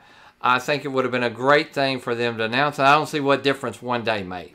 Well, Tim, I am going to take the opposite. I think they should not have announced it at Texas Pinball Festival, and I think that there's a lot of reasons why they didn't. So, Tim, before I get into mine, though, I'm going to throw it to you first. Why should they have announced this game at Texas Pinball Festival? Well, it's no secret that the Texas Pinball Festival is one of the biggest pinball festivals in the United States, and they have been a very good supporter of Stern Pinball and the new Stern games, which are always in the tournament area. Steve Ritchie's always speaking. They're always promoting. Not that they ignore everybody else, but they do give Stern a lot of attention, a lot of time. Plus, you have a really big selection of people there that I'm sure would have been great to ask some questions about or to open it up. And maybe they were afraid of the questions they were going to get asked. So I'll throw it to you, Jonathan. Why should they? I mean, to me, the difference of one day didn't make any sense. Had it been a week later, I could understand, or 2 weeks later, but the very next morning, I would feel slighted a little bit if I was a Texas Pinball Festival organizer, that they came to my show, they did all this talking, and they didn't talk about their new game. Well, Tim, here's the thing, though. I mean, the Texas Pinball Festival, I agree, is one of the largest pinball festivals in the world, Tim. And the thing about it is that they had other games to move. If you look at Texas Pinball Festival, you could tell that the focus for Stern was the Munsters pinball machine. They had Munsters celebrities there. It was the Munsters machine was basically their focus for Texas Pinball Festival. And here's the deal. If you announce Black Knight at Texas Pinball Festival with all of those buyers present, do those buyers buy Munsters or do they buy Black Knights? I think that Stern has a priority to move some Munsters pinball machines. And so part of the reason I think that they did not announce this at TPF, or should not have announced at TPF, is because they had products that they already had to sell, Munsters being one of them. What would you say? I see your point, Jonathan, and you're probably right. It probably was more of a marketing type deal, but at the same time, your audience was there, and people have been clamoring for a title, especially one that obviously that Stern owns the rights to, that they made up. It's not a licensed type game. The funny thing is that it is a licensed game because they don't own the Williams license. Oh, okay. Yeah, I forget who owns the Williams. Yeah, I was about to say I forget who owns the Williams license, but somebody else actually owns the Williams license, so they're having to license this title, which seems weird. But Tim, either way you slice it, it's not a traditional licensed title, right? I mean, I will agree with you there. So, and it just seems to me that it would have been the great forum to announce it. But I do understand what you're saying. It does take away from, but that's just it. You could have blew everybody else's, I mean, Black Knight, are you kidding me? We've been waiting for something like this for years. And to have that, it was probably hard for them not to say anything about it or to let it slip out. I should have been there and we should have gave Steve Ritchie some drinks or something and got it out of him. But we didn't. And I do kind of understand it, but what do you guys think? Should they have here's done the thing. it? I've got another point for you here, Tim, is that one of the reasons they didn't announce it too, Tim, is that, if you announce at Texas Pinball Festival, there were a lot of announcements at Texas Pinball Festival, so I think an announcement like that may have gotten lost in the crowd. If you wait till the day after, you've got all the press to yourself. No, the announcement. You've got all the press to yourself. The announcement would have blown away everybody else's things, and you would have, instead of buying some other pinball game, I see what you're saying about the Munsters, but they also had a lot of competitors there. You would have somebody saying, "Oh no, I was gonna buy this game, but now I'm gonna hold off because I know that the Black Knight is coming." Because we're all on limited funds here, so it was like I could see that it would have totally separated them apart from the competition, which they had an opportunity to do, and they didn't do it. I think they could have done it if they just would have done a teaser and didn't say the name of the game, and maybe just threw like a little small snippet of a graphic up there. Maybe where almost you would have known, but they didn't have to say right, it. Exactly. If they would have done that, I think I could see that. But Tim, again, they had to move their other properties. They got Deadpool's coming off the line. They got Monsters coming off the line. They still have Batman's coming off the line, Tim. This stuff has to move before they can start putting Black Knights on the line. Well, then they shouldn't have made Monsters because nobody wants it. Oh, look at that. Oh, I heard that. I heard that. So there you go. Well, Tim, just kidding. I think we'll stop it right there. What do you guys think? If you're watching this live, of course, you can tell us in the live chat. But if not, please reply on Facebook, Twitter, or via email and let us know your thoughts. Should Stern have announced Black Knight at the Texas Pinball Festival? Thanks for joining us for the arcade debate segment for tonight, and we'll see you next time. Okay, we're done. Yeah, I feel like we should add a disclaimer that we're really not mad or nothing. No. We don't have a dog in the show or nothing. It just seemed like a good debate. I just wondered why they didn't do it that way. But right. What are the guys in the chat saying? Anybody commenting on that? Let's see what we got here. Let's see. Steve Ritchie is an amazing designer. Is from Michael. The original Black Knight is so good, as was Flash, Firepower, F-14 Tomcat. Over 5,000 people at show this year, so release it. That's what Michael says. Let's see. I think that's, let's see. They know they don't have to push Black Knight. It will sell with ease. And I think that may be part of it too, Tim. They don't have to push it. Right. So people will buy Black Knight. I mean, how many of you guys in the chat here have heard of Black Knight? But every time we've ever interviewed Jersey Jack or Stern Pinball, everybody wants to know, what's the next game out there? Sure. And it's just, you know. You have to ask that question. You have to ask that question. Because and they never tell you. Exactly. You have to ask the next day, that's like, wow, I don't know. Maybe I'm just weird about that. It just seemed really like, wow, you're going to. You couldn't wait a week, right? Yeah, a week later, okay, whatever. But the next day, I don't know what difference that would have made. And the Midwest Gaming Classic, I think they said there were going to be some Black Knights there. That's next show, the next big show. So anyway. So they've been working on it a while. There you go. So anyway, guys, let us know what you think. Should Stern have announced the Black Knight Pinball at Texas Pinball Festival? So, okay, Tim, let's go ahead and talk a little bit about what was announced at the Texas Pinball Festival. It did take place March 22nd through the 24th. Jersey Jack debuted the Wizard of Oz Yellow Brick Road Edition. Nice. Limited edition. Awesome. Multimorphic showed off their Cosmic Kart Racing 4-player game, which was apparently very cool. Suncoast Pinball had Cosmic Carnival, Tim, and Mark was at the show, took some video of it, put it up on our Facebook page. A very popular video, I must say, on our Facebook page. So if you guys haven't seen it, you can do that. American Pinball showed off Oktoberfest, Pinball on Tap. Looked fun. And then you can watch the seminars from the event at their Twitch link, twitch.tv/Texas_pinball_seminar if you guys want to see any of the seminars from the event. Okay, Tim, so that does it for the Texas Pinball Festival coverage. Now, I'm going to go ahead and go to the chat because it looks like we have a couple of questions and things in here. Let's see. Michael says, I was messing around with my punch-out coin door light bulb and something touched and the screen flickered and all my high scores went away. It plays fine, but did I hurt anything? So it sounds like you got a little short. Yeah. Like whenever you touch your light bulb, and it could be that the light bulb, Tim, you may have touched those two wires together, shorted the power supply for a sec, and it may have written some bad data to the chip that holds your high scores. Right. And so, in doing that, it may have just been a brief thing. But what you probably want to do is double check all of the wiring, turn off the game, double check all the wiring to that light bulb to make sure you don't have a short somewhere in there. Yeah, and you're pretty lucky if that's all it did. Exactly. If that happened and that's all that happened, I mean, only you would know, did you damage anything? If it was playing just fine, your high scores are saving now, you might check the battery that's saving the high scores, but other than that, I think you come away pretty lucky. I've took out a whole board before doing that. Exactly. So, okay, let's see what else we have here. Andrew says, I need input on EEPROM programmer. It's best for the TMS 2532-45 chip. I have a top 300 no listing. Reads chips but will not write them, just error FF at 0000. And Tim, you know what, I'm not the expert when it comes to EEPROM programmers. You probably should look on our page and talk to some of our programmers. Well, I was going to say, I know Raymond has several that he recommends at arcadecomponents.com. Raymond's probably the guy to ask. Yes. Because he burns a ton of chips. And so I would highly recommend contacting Raymond at arcadecomponents.com. He probably would be the best resource for that as far as like which one is the best one to use. Yeah. Tim, I mean, because most of the time we order ours from Hobby ROMs. We don't usually burn our own chips. So, I mean, it just depends on how many chips you're burning. If you're doing a lot of burning, Tim, obviously you need your own programmer. But if you're not, services like Hobby ROMs can help you out quite a bit. Okay, let's see what else we have here. Okay, Knights of Old says, Wells Garner monitor doesn't seem to be doing anything from neck to tube. So you're not getting any neck glow. Probably power supply section of your monitor chassis if you're having a problem. Check the fuse. Yeah, check the fuse, check the hot, check the flyback, and check all the parts in between, as I like to say. So, well, you got to follow the power where it comes in, through the fuse, through the power supply section. Sometimes it's just a simple cap or something. A filter cap or something could be bad. But it's probably, or, you know, make sure you're getting power up to all the way through, up to your chassis and through it. You know, it's going to end somewhere. It's probably that power supply section. And most Wells Garner monitors do require an isolation transformer, so make sure you have that on there too. Mm-hmm. Let's see what else we have here. Andrew says, I had a question. Ask it. Okay. So we will try to answer it. Let's see. Okay. He was the one that gives the EEPROM programmer question earlier. Okay. So there you go. So yeah, the top 3,000 he says. So there you go.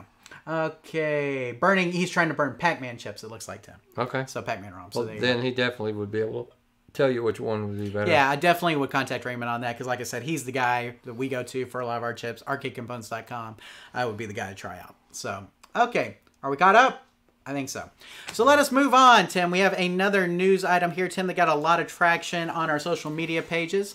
Why you can't call your arcade bar a barcade. Right. No, really. You'll get sued.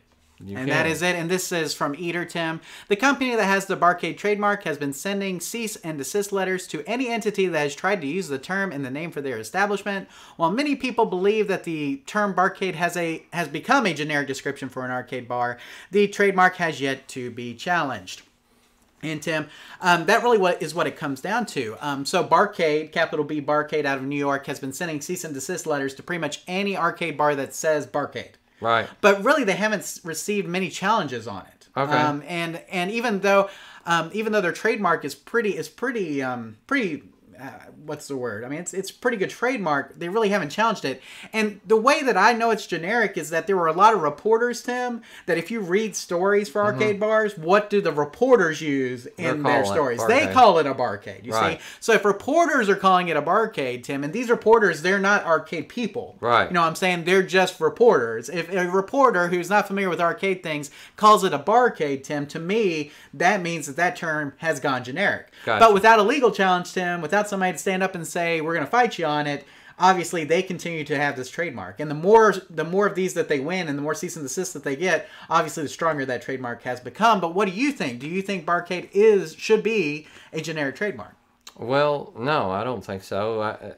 Not from, if they had 100 locations, maybe, but they have one location? No, they have like five. Or 10, you know, I'm saying it'd be different if they had, and you know, if they had a nationwide chain or something, but no, I don't see it very much there. Right, now they're hoping to expand, Tim. They've said that before, and maybe that's why they're more protective of their trademark. Maybe. But, you know, I think this guy would be smarter to allow places to license the term out.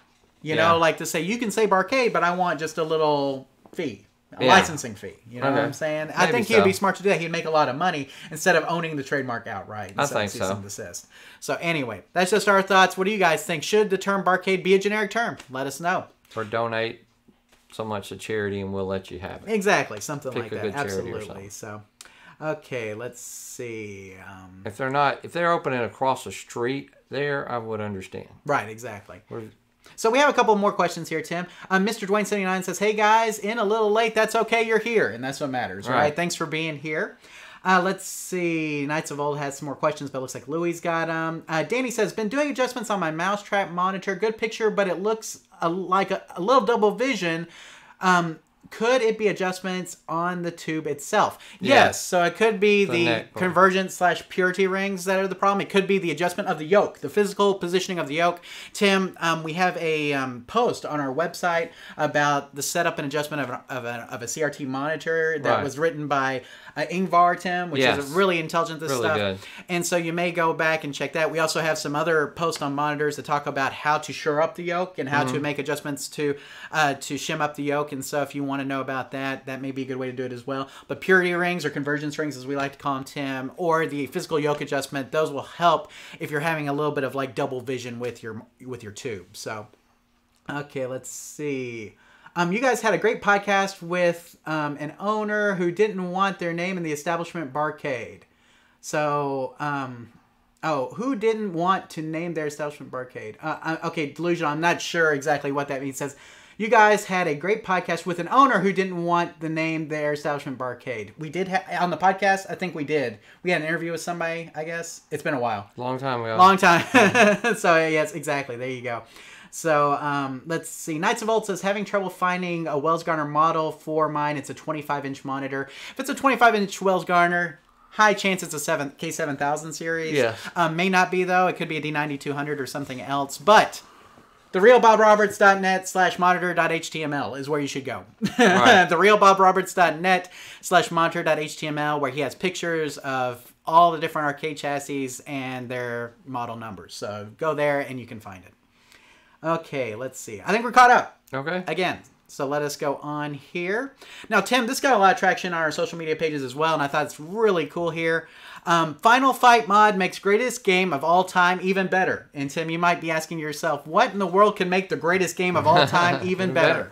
Okay, a group of faithful fans are developing a mod based on the CPS-1 hardware that allows for 3-player co-op. Well, in other words, players will be able to control all 3 characters simultaneously. While the mod has not been released to the general public yet, the creators are working diligently to finish it up. And Tim, you can see a screenshot there where it has all 3 health bars there on the screen. Crazy. So, as many people who played Final Fight Arcade version know, there were 3 characters, but you could only play with 2 of them at any one time. Right. And so this mod would allow you to play with all 3 of them at one time. Think that's going to make Final Fight boards go up in value? I guess, well, maybe. They are developing it on the CPS-1 hardware, which means this may be as easy as a ROM swap in order to get it working. So, okay. I mean, which would be really cool. So, it is possible, Tim. So, we'll just keep tabs on it. We'll let you know. What do you guys think about it?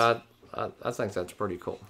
Now, Tim, this next news item obviously was just us poking a little fun, but we thought it was funny. Arcade 1UP unveils their new Super Deluxe 10-foot cabinet lineup. I think, yeah, they got tired of everybody talking about how small their cabinets were, so they made the mammoth one. Exactly. Well, and it really makes you feel like a kid again, right? You got to stand on a step stool to get up there and everything. It really works. So Arcade 1UP has announced a whole new batch of arcade machines for 2019. Their new Super Deluxe series will feature 10-foot tall cabinets. No, Tim. April Fools. This was our joke for the year. So sorry to disappoint, but there are no 10-foot cabinets coming from Arcade 1UP. Check the website for info on their upcoming release, arcade1up.com. Yes. So we usually do post something for April Fools. So we're kind of known for that.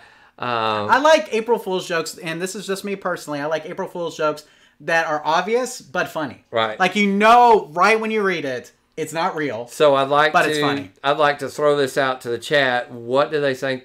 What was the funniest April Fool's joke that they heard? And I want to share mine. Oh, okay. I think the funniest one I heard was a wife had saved up like 40 Amazon boxes. I saw the picture of this. Yes. And she put it out in front, made it look like she ordered tons of crap. Right. I thought that was funny, and I would have flipped out too about what did you order? I thought of one. I have a friend in the car business. I should have a brand new car with the stickers and everything in the driveway, like a truck, like something I bought. And my wife would be like, "Why did you buy this big jacked up truck?" I could probably arrange that. There you go. That would be funny. So that was our April Fool's joke, Tim. I even did the nice little photoshopping there. You see that? Look at the little guy right there, and he's looking up at this big Arcade 1UP cabinet. Hey, Tim, if you can't make one actual size, why not make one that's a lot bigger, right? And like I said, it makes you feel like a kid again. You got to get the step stool to get to the controls and everything. So, obviously, just a lot of fun for us to do that. So, it's just, Tim, sometimes you got to laugh. So, anyway. So, guys, I think we're about ready here to wrap it up. But we do want to remind everybody that we want your arcade-related videos. If you want some free advertising for your YouTube channel, we're always looking for people to submit short videos about arcade-related topics. Send your link to questions@arcaderepairtips.com. Our staff will review it. And if we like it, we'll use it during one of our live show episodes. Make sure you put a plug-in for your channel so people will know to find you. We look forward to seeing your submissions. And Tim Delusional obviously sent us a submission as well. So we'll be covering his channel on the next live show in May. So make sure you guys stay tuned for that. And Tim, let's go ahead and talk about our contact information real quick. We have our general email, questions@arcaderepairtips.com, questions@arcaderepairtips.com. Make sure you put live show in the subject if you want to mention on the show. Otherwise, we'll try to get back to you at our earliest convenience. Again, questions@arcaderepairtips.com. Tim, we have our YouTube page, youtube.arcaderepairtips.com, and comments from the last show will be covered on the next episode, Tim, just like the one that came from your friend. That was a comment on the last show. Yeah. So the one about the Miss Pac-Man and 19-inch monitor. So there you go. So again, youtube.arcaderepairtips.com. Of course, guys, if you're watching us, you're probably here already, but make sure that you subscribe and all that good stuff.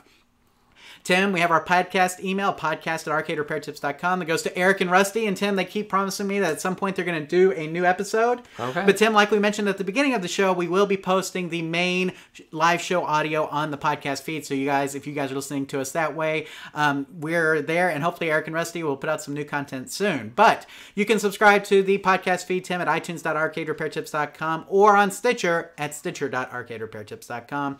And then, Tim, we have our social media pages. We have facebook.arcaderepairtips.com for Facebook and twitter.arcaderepairtips.com for Twitter. Tim, Louie, and Mark post most of the stuff on our Facebook page, and both of them do a fantastic job. And Louie's doing a fantastic job tonight in the live chat. Yeah, round of applause for Louie. Thank you for being here and for answering more questions. Oh, a round of applause. I'm giving a round of applause. I see. I understand. Okay. But anyway, we want to thank Mark and Louie for their tremendous support of volunteer work, Tim. We should mention volunteer work of keeping everybody up to date on the Facebook and Twitter feeds.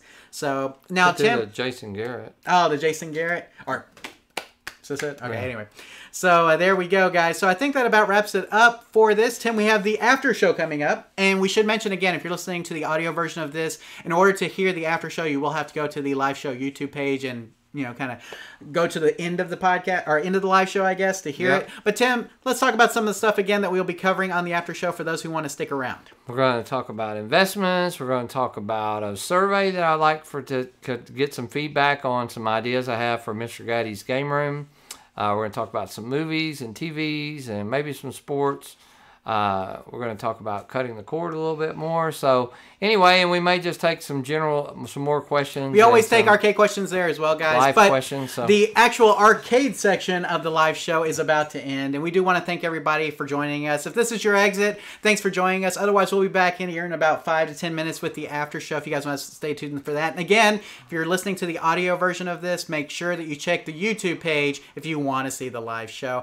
Tim, we want to thank everybody for joining us tonight. And remember, here at Arcade Repair Tips, when we fix the game, we play the game. Take care, everybody, and we'll see you later or in the after show.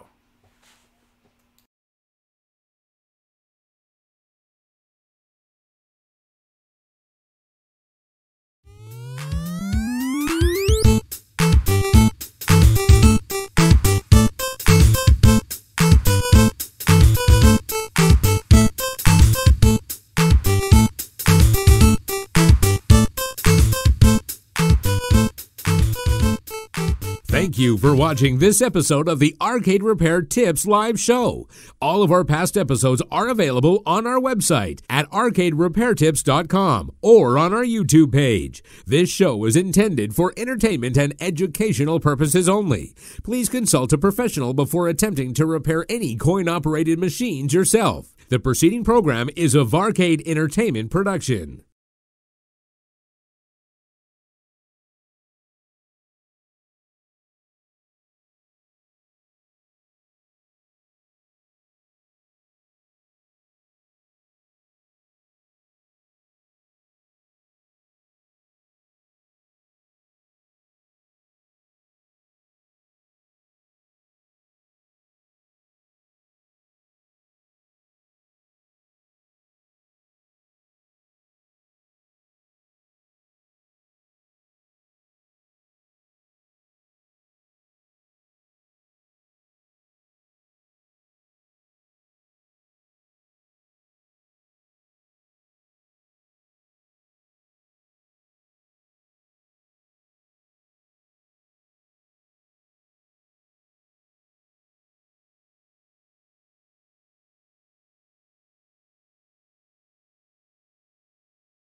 And we're back.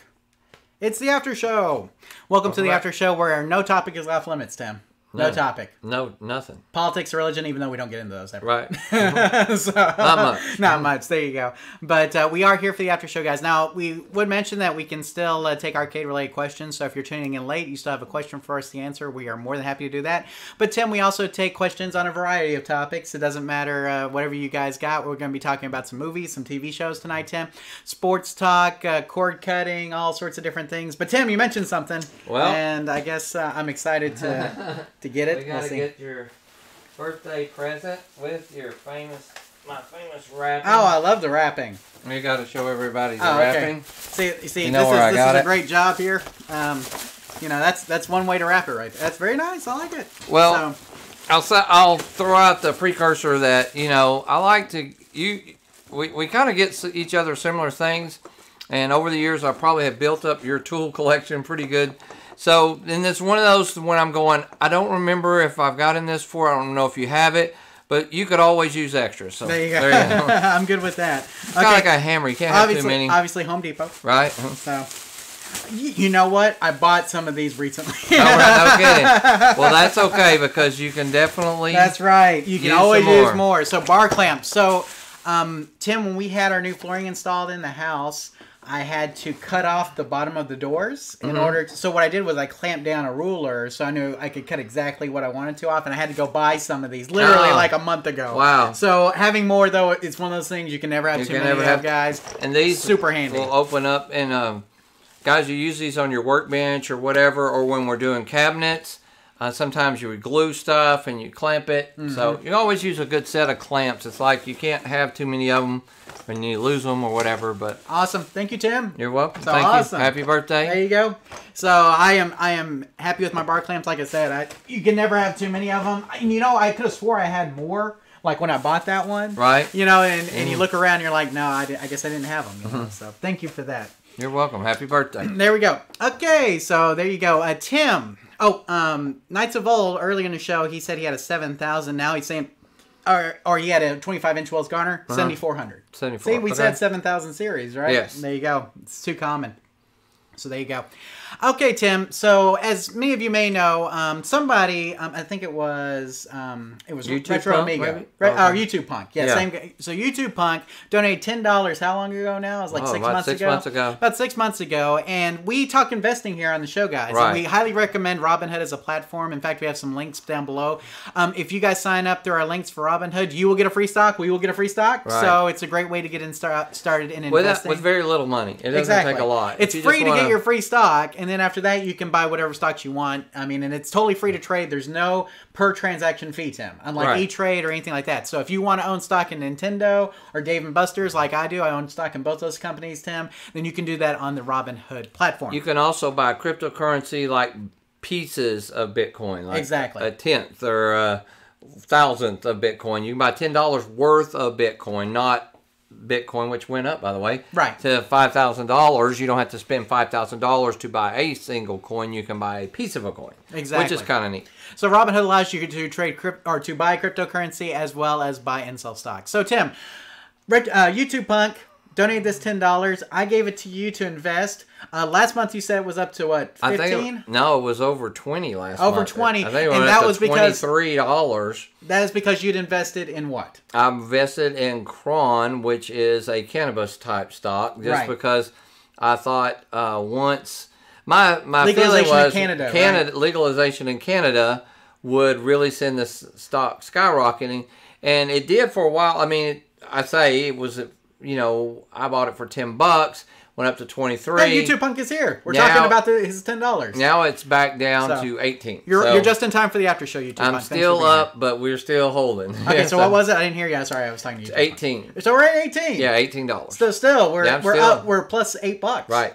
If you thought of it, if I'd spent $1,000, we'd have $1,800 right now. Exactly. That's a way to look at it. Right. Or $10,000, we'd have $18,000. Right. So if you'd like to donate to Tim's investment fund, you guys can hit the little $sign over in the super chat and donate to Tim's investment fund.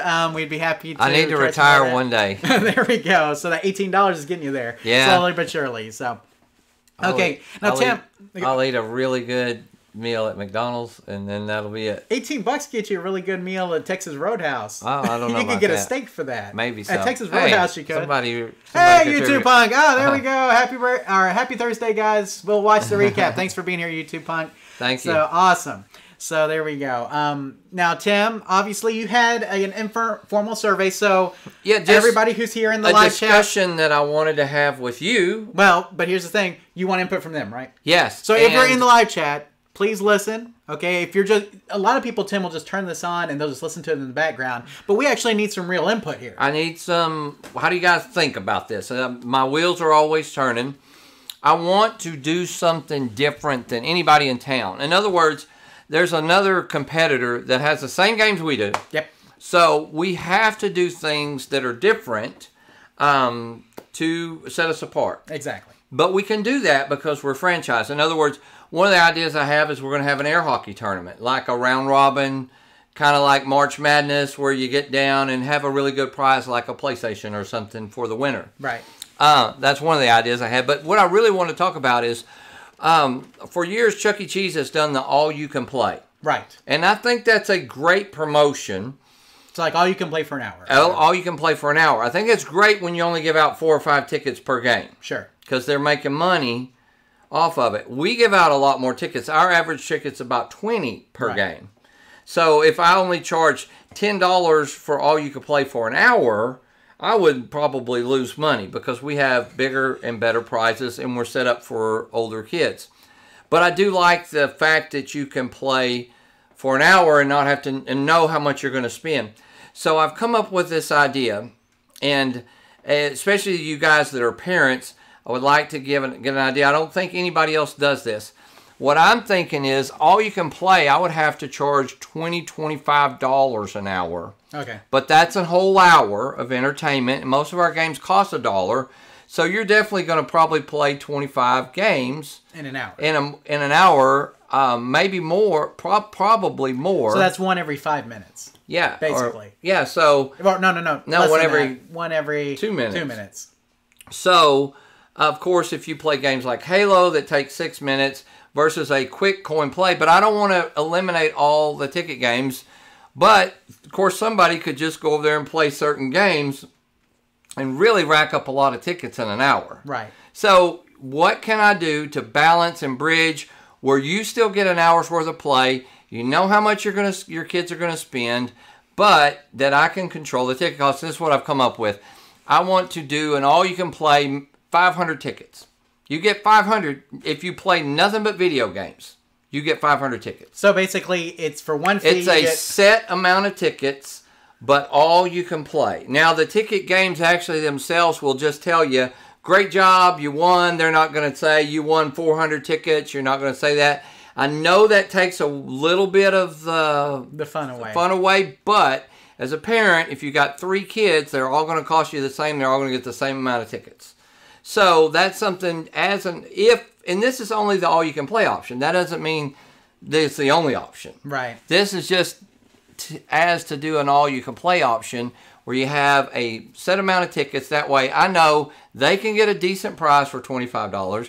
They can play for an hour, and I don't get robbed, and I make money in that hour. So hopefully win-win-win is something I don't think anybody else does, and I'm open to either pros or cons on that, how you feel, especially if you're a parent maybe. Okay, so can I give some input real quick? Well, here will be my other input. Okay, so 2. We got 2. So you say, well, that's $25. What if I knock it down? What if I tell you for $10, you can play all you want to, no tickets? Play all you want to, no tickets? Yeah, all you want for $10. For an hour? For an hour. So then you can play all you want, you just don't get any tickets. But see, I don't like the leaving empty prizes, or do we just bite the bullet, know that some kids are going to win a lot of tickets and somebody's just going to play Halo the whole time? Okay, so while we're gonna let the audience kind of chime in on that, I'm gonna give you my input. I think not earning tickets from the games takes some of the fun away from it. That's the only thing. So having a set 500 ticket, while convenient, It would be good, I think, for maybe little kids. But the problem is that a lot of your games are targeted towards older kids who want to earn win the bonus. Exactly. If you had younger kids like Chuck E. Cheese, I could see that'd be really good for. But with your game starting an older audience, those kids are looking to win tickets. Okay. And so I think in their particular case, now the $10 no ticket is actually pretty tempting. Like, for me. Right, because you get rid of your kids for an hour. Right. But I wouldn't think so much for the kids. I would think from an adult perspective. Right. I'm an adult. I don't care about the tickets. Right. I just want to play the games. You go play all that you wanted. But for kids, I think kids want... The reason why the kids play is they want to win the tickets. They want to get the stuff. And so I think it's really hard to separate winning tickets with the play. You know what I'm saying? And this is my dilemma. You know, can I do something different and it work? Or is there a reason other people are doing it a certain way, you know, because that works, you know? Exactly. Or do we want to totally be different and just have something, a different alternative? Again, this would only be an alternative. You could pay as much as you want. I saw a guy play $400 and play one game in one day. Right. I'm not kidding. Four $100 bills. Oh, my goodness. And played one game and sat there for about 2 hours. That's the only game he can do that all day long if he wants to me. And he won a really big prize. Right. But he spent $400, so, you know, whatever, you know. So to each his own. What's the chat room? Well, before we get to the chat room, I'm going to say I just want to give them more time to answer. Okay. But one of the things I want to say to you is that I had some friends visit your establishment, and they both sets of friends thought it was really great. They had a really great time, and the one thing they both mentioned was that when you go, you win.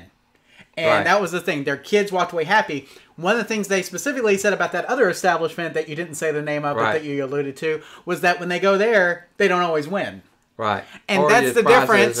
If you're an operator, you want people to win. Right. You want people to win. I'm not saying you let them win too much. I'm saying make the odds favor them a bit. Well, we have a huge crane game, guys. It's almost the size of this room. Yes. And the big one. Yeah, and we blow up these balls that are about this big. And if you go on a Saturday, you will see kids bouncing those all over the place. You will. Because I went on a Sunday. We went on a Sunday. We saw it is not hard to win, but basically it's $2 to play, and it costs less than that for balls. So if they win every time, I'm making money. Exactly. But it's the idea that it's not that hard, and the kid, especially your kid's age, get this great big ball, and you'll see them bouncing them all around the game room. Where'd you get that? And that's me. I think we spend a lot of money on our prizes. That's why some of our games cost more, but we have some pretty cool prizes. We also are starting to get more adult stuff, right? To mix in, and I've given the green light to do that. So, you know, the post that I did on Facebook with all the kids won all their prizes, I'm like, hey, let me take your pictures, and they had all kinds of stuff. Right. Yeah, did they probably spend $20 each? Of course, but at the same time, they left with good prizes. They left with something they felt like they wanted to come back.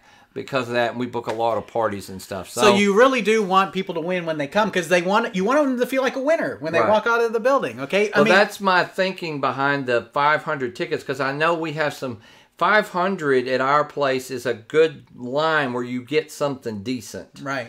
So you play for an hour and you get something decent. And like I said, I think for little kids, I think that would work really great. But when you start getting up into that age where they know what the numbers are, 10 plus. But then they don't choose that option. Right. This is more for, I need my kids to go away for about an hour and give me some peace and quiet. I know where they'll be. I'll know how much I'm going to spend. I think you could offer it up. I think it's interesting. Let's go to the chat. We got all this here. Let's see. Okay. YouTube Punk says you just need a mascot. Need a mascot? Need a mascot? Well, let me tell you guys what we did. We hired a company to come in on Monday night wearing the Paw Patrol characters. Yeah, how did that go? We drove by. I didn't see how busy it looked. How busy was it? There was about 3 chairs left in the building. Okay. And I think if everybody would have sat down at once, there wouldn't have been 3 chairs. Gotcha. We hold 700 standing, about 270 seated. And there was probably about 500 people there. Wow. Okay. So you can't have Chucky, but you can have the Paw Patrol. And we had we might as well say a 400% increase in sales. Wow. On a Monday. So it was worth it. Very much worth it that we're going to have Peppa Pig. There you go, Peppa Pig, yeah. A week from Monday. Okay. We're also working with a group of cosplayers. for a charity event where we're going to have the DC Heroes night or a superhero night. And we're going to donate all the money, and we're going to ask people to do a $5 donation to have your picture with them, have a professional photographer that they can buy more pictures from, but at the same time, donate all proceeds to a local charity. Nice. So YouTube Punk had a good idea. Mascots, right? Yeah, mascots, and I do think help. Another thing that's one of the things we can do that some people can't because they have their own mascot, or they just don't. Yeah, or they just don't want to. You know. Right. Okay, let's see what else we have here. Jason says he's a little late, but he made it. Hey, Jason, thanks for being here. Shannon says, I believe most stores eliminate the ticket game, so just giving tickets works. So for Shannon, your idea would be workable. So $25, 500 tickets. Something. Right, exactly. So Shannon, good to have you here, by the way. It's good to see you. Shannon from SFGE, one of the organizers. Oh, hey, Shannon. So, there we go. Louis says, are all your games tickets? Dave & Buster's has 2 different tiers for tickets and all you can play and no ticket games. Okay. So I mean, you can do all you can play and just regular games with no tickets, but all your games give tickets. We actually have a 2-hour. Let's say right now my family wants to come up there. I give them free play, but I don't let them turn in their tickets and go get all these big prizes off my wall. We do have a 2-hour right now just for friends and family. Here you can go play. It won't count any tickets. Right. And when you win, it just says, "Great job, you won." It doesn't tell you how many tickets or anything. It's kind of weird because when you play games like Big Bass, it tell you. Right, exactly. And it's going off, but it's on the screen. It just says, "You're awesome," or something like that. That is an idea of just literally, and we do this for church youth groups. The problem that I'm having too, guys, is crane machines. Yes. Because they win prizes. What if you're really good? Exactly. People are really, it's a skill game. It is a skill game. And so if you could sit there and play it unlimited for an hour, you could come out with 20. So it doesn't include crane machines or automatic merchandisers. But I did include self-redemptions. I did include ticket games because I think that's how you could practice. Right. You could, like the big power drop or something, you could practice. And I think that would be, it's still fun to play whether you win tickets or not. Sure. And so I did include all the ticket games. They just don't give you, our games don't spit tickets. They put them on a card, and it actually just doesn't tell you. You just don't get any tickets on your card. It says, Shannon says, no ticket option, you will have more people play. You think? I mean, if there's no tickets. Maybe so, and we may end up having some more games eventually that aren't redemption, but I think we have a pretty good mix. Yeah. We almost have to. Now, Delusional says he's at Starfire's Arcade, and he paid $5 for the whole night. But I don't think they have redemption. Right. But that is what it is. Let's see. Move gory games into other sections. So I know you guys have Halo, obviously, but it is kind of at the back. Halo's kind of at the back. But, moving the games at this point would be tough, I think. We're going to move our games, and we're going to put it up near the front because it costs a lot. It does cost a lot. We need to pay it off. Yes. I understand that, too. Yeah, game placement is a very technique to it. Oh, absolutely. But definitely what games you won't play the most, you're going to put in the front. Yeah, because that's where people go first. So let's see what else we have here. That's in Arizona, but in New Jersey, it's $20 all night at some of the, I guess these are retro arcade bar kind of things. Okay. Now, the thing is that they make a lot of money off their alcohol. You guys serve alcohol too, technically. Sure. So, you guys make, beer. Yeah, you guys just bottle beer? Yeah. Okay. So we hope to sell a lot of food with it, or to give the kids something to do, or to offer it as a birthday party option. Now, Louis mentions half price day, kind of like what Dave & Buster's does. What's easier to do is to double the play day. Okay, so you pay $20, you get Well, more what credits. what you do is, the game will actually give you 2 credits every time. And gotcha. Okay, so every time you swipe your card, you get 2 plays. That's one of the easiest things to do, and we're working on that on a double play Tuesday or something. Oh, gotcha. That's cool. Let's see. Those bouncy balls are good bait advertising. Yes, they are, and they absolutely are. Jason says, contact your local 501st. That's Star Wars Movie Quality Club. Lots of members, and they do charity events year round. So okay. There you go. Let's see. Book a Billy Mitchell appearance. There you go. That's from YouTube Punk. What model of claw machine is the easiest to win at? So, in the smallest footprint. So, the cranes are all depending on the operator. Yeah, they all have adjustment settings. Now, you still have to be skilled, like Tim mentioned. It's kind of like pinball. Right. And the fact that there's luck to it, but it's still a skill game. You still have to be able to pick up things with the claw. You're not going to win if you can't pick things up. And some people are just good at it. Yep. It's just their way their brain ticks or something. My daughter can win, I would say half the time she can win. Right. And I'm pretty good. I mean, I could honestly get to play them. I'm probably 3 or 4 out of 10. Right. She's half, 60%. But I mean, an operator can put to where it never wins too. That's I mean, true. like where it doesn't matter how. And that's not my goal either. Like I said, as long as I'm making money, I want kids coming out with stuffed animals, balls, bow and arrows. I want those toys that are noticeable that somebody won that. Well, like I said, my friend noticed specifically they took their child to the other establishment and they didn't win. They took the child to your establishment. Right, they got some candy. And he got some good prizes. He hit 1,000 tickets on one of the games. Right. I mean, he felt like a star when he hit the jackpot. And that's the thing. You want people to hit those big jackpots from time to time because it keeps them coming back. Even if you walk out of there with something small, if you hit a big jackpot, you feel like you did something. Right. You know. So let's see what else we have here. James says, help. I just picked up a clean sweep claw game. Everything having a hard time finding a 3rd gen crane board replacement. Powers up claw cycles. Opens, shuts, moves to the right and left, and stops. So it sounds like there may be something with the little sensors there, or the little switches that detect where the claw is. So there's usually some switches or some sensors that actually detect where the claw is. And if the claw stops, it's because it's tripping a sensor somewhere. Right. It may be tripping a sensor it's not supposed to be tripping. Right. And so sometimes you have to get up there and actually look at the sensors, look at the switches, and see where that crane head is. And Holland Computers actually sells an entire crane replacement. That's kind of a universal replacement. I don't know if you've seen this. Like, you just put it up in there, and it extends to the width of your cabinet. It's just the claw. That's crazy. Which is pretty cool. And it comes with the joystick and everything, and the little board. It's a universal. Interesting. So you could convert your clean sweep to that. Exactly. So I haven't tried it, but I do know that they exist. So there you go. Any advice on finding the 3rd gen crane board from Smart Industries? Yeah, eBay. Best bet. Okay. Let's see. Camaro 68.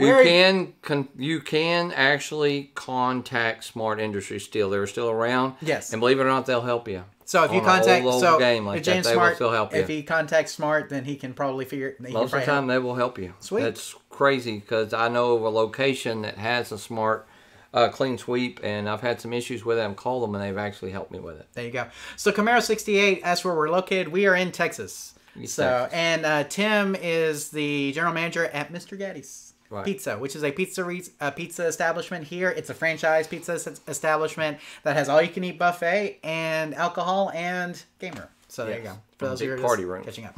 Okay, I think we caught up, Tim. So that's all the feedback that we got. Okay, so how do you feel about all that? Well, it's just some of those things I thought we'd throw it to the group because I'm not, and there's nothing set. I don't know what I want to do. I just want to do something different. And I do like the all-you-can-play idea. Maybe I just need to figure out have some skilled kids come in and see how many tickets they can win and say, maybe I'd rather just charge $30 and let you win all the tickets you can. Exactly. Maybe it's worth it to me or worth a little bit more to know this is what you pay. You know how much you're going to spend, but I've got to make some money off of it. What price point do I need to be at? Absolutely. Yeah. We'll see. And like I said, I just think people like to win the tickets. You know what I'm saying? Probably but I see your argument with like just a straight 500 tickets too. So it could go either way. Well, either that or we drastically drop that price down to like $15, like $30 all the tickets you can win, but for half of that you can get 500 tickets in 1 hour. Or maybe 10 and no tickets. See, I like the tiers. I like choices. There you go. Sounds good. So there we go. Tim, let us go ahead and move into sports talk. So have you been following March Madness at all? Did you do a bracket? I did a bracket. I picked Duke to win it all. Of course. It didn't really work. I didn't really try to go Duke and then go backwards. Right. I just kept picking teams until I was like, what I do. Okay, I think Duke will beat them. I thought, and they got upset. Right. So blessed in my bracket, I did. I think I have one Final Four team. And I was but in the Sweet 16, I had like 14. Wow. I was doing really good. And then it just went all apart. So how's your bracket doing? I didn't fill one out this year. I usually fill one out, but I just got so busy with other things I didn't fill it out. I am very proud of Texas Tech for being in the Final Four. That's pretty awesome. So we're definitely rooting for Texas Tech. But other than that, Tim, don't have any dog in the hunt. Right. So I'm Texas Tech, so I'm pulling for. We'll just see how that goes. Tim, the Alliance of American Football. Did you watch any of the AAF games? Did not get to watch a single one. Really? I watched several of them. Really? Yeah. And they already folded, right? And they folded. Wow. Yeah, so the AAF is no longer around. Tom, I forget his last name. He basically invested like $75 million in it about 10 days into the league's formation, into play, and then he folded it up unless he could get like a development deal with the NFL. So, and he couldn't, and so they folded up operations. Wow. So, and I think a lot of people are like, why would he do that? Maybe he just wanted it for the data. I think he went into this thinking, I want this to be minor league NFL. Yeah. And when he didn't get that, he realized that it was going to be a long time until he could turn a profit. Mm-hmm. Like, if he didn't get that deal with the NFL... He cut his losses. Exactly. Quick. If I couldn't get that deal with the NFL, it may be 5 years before I can get any kind of profitability out of this. So interesting. I think that's why he just cut it. But it opens the door for the XFL, like we talked about, Tim. So we'll have to go see the Dallas team when they start up next spring. So especially since your boy's coaching the team. So there you go. Mm-hmm. Bob Stoops. So anyway. And then, Tim, of course, the MLB regular season is on. I've been enjoying my baseball. My team is doing well. The Texas Rangers. What so are far. they? We've won 2 series, so we've won 4 out of 6. 4 and 2. We've only lost 2. That's right. And the first game, I thought, oh, here we go again. We're getting creamed, and then we've been playing really good ever since. So and the good teams are playing really bad. So like the Cubs and Boston and the Yankees are all playing really bad, and the Astros, Tim, and that just breaks my heart. Go ahead. But here's what's cool. I've been working a lot, but guess what? We show all the Rangers games. Oh, well, there you go. You've been watching them then. So I have been able, peeking at them, and catching the score more than normal. There you go. And tonight they're playing on the West Coast, so it'll be a 9 o'clock game. You'll be up late if you're going to watch it. But let's see. Mr. Dwayne says time for XFL. I'm ready for some XFL. It sounds really exciting. I think I want to go to a Dallas game. That'd be cool. So I do want to go to one. We'll try to see if we go to one. We'll let you guys know. Let's see. You could test each system for a couple of weeks, is what YouTube Punk said. So test like the $25 500 ticket. Yeah, I definitely. And I'm looking at summer, guys. So it's not like this is next week. Right. This is how my brain ticks. I'm just always thinking of how we can increase gameplay. There you go.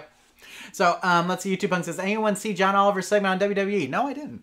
So if you got a link, I'm curious now. All right. So obviously Vince McMahon is financing the XFL, Tim. So WWE WrestleMania is coming up. Our good friend Mike's going to be there, right? Yes, he's there. He's there. He flew there right now. Yeah. Yeah. So WrestleMania coming up. That's a big deal. So if you guys are watching that, so.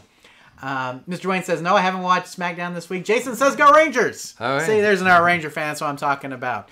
So anyway, go Rangers. Hopefully we can find some pitching, though. Our pitching's been pretty bad. Middle relief is scary a little bit. So our starting pitching, our bullpen's been decent, but our starting pitching's terrible. Yeah. But anyway, let's see. What else do we have? Okay, let's go to cord cutting real quick, Tim. Okay. I switched providers. Okay. So if you guys have been following this, I usually use PlayStation View, which I've been using now for probably 8 months. I've been very satisfied with it. Been very happy with it. But recently, YouTube announced that they were going to release their service nationwide, which means that now we have it here. Okay. Sorry, I'm dropping the. I'm going to put the little. Where are the clamps? I'm going to put the clamps on the ground. So YouTube announced that they were going to release it everywhere. So I signed up for YouTube.tv, and so far I've been very happy with it. It's cheaper than my package was with PlayStation View. My PlayStation View package I think was $55 a month. YouTube TV is $40 a month. Okay. And it has all of our local stations here, all of them. Wow. Okay, and it has Disney, it has ESPN, it has the Fox Sports affiliates. I need to check into that. So it's a lot like Sling. Very much like Sling or PlayStation View. I mean, the interface is a guide, and the guide has pictures for every show, which is very cool. That is cool. So like when you're going down, you can see the pictures for everything. On the baseball games, like whenever I select the baseball game, it says, do you want to watch it from the beginning or live, and then if I stop it and bring back, it'll say, do you want to watch it from where you left off? That's cool. Or live. That's really cool. Right, so you have that option. I mean, so it has a lot of great things. Very happy with YouTube TV so far. So if you guys have YouTube TV, tell us what you like about it. Tim, one of the cool things is that it has access to the YouTube originals. And there's a YouTube original that's about to come out that I want to see season 2 of, and that is Cobra Kai. Right. So of course, Tim, I did the YouTube Red trial when the last Cobra Kai came out. And I dropped it after. Can't do the trial again. But if you have YouTube TV, you can watch it. Okay. So it comes with it. So another reason to sign up for YouTube TV. I need to either sign up for it or come to your house. There you go. So YouTube TV will allow you to watch the YouTube originals like Cobra Kai. And the second season of Cobra Kai, Tim, I'm very excited about. And so let's go ahead and move into TV and movie talk. Have you guys seen the previews for Cobra Kai season 2? It looks really good. Obviously, it's got what's his name that played Johnny's mentor guy in it. What's the actor? I can't even think of his name at the moment. That we see at the end of Cobra Kai. The villain guy. Yes, the villain guy is back, and he's in it. And then they recreated Mr. Miyagi's house, and they do a lot of scenes at Mr. Miyagi's house. Nice. Which is going to be really awesome. So very excited about Cobra Kai season 2 at the end of the month. So the next time we see you guys, I will have already seen them all, I'm sure. I will binge watch it. It'll be a binge watch. Exactly, and we will already be done with it. So we'll talk about season 2 of Cobra Kai on the next after show. Tim, let's see what else we got here. Let's see.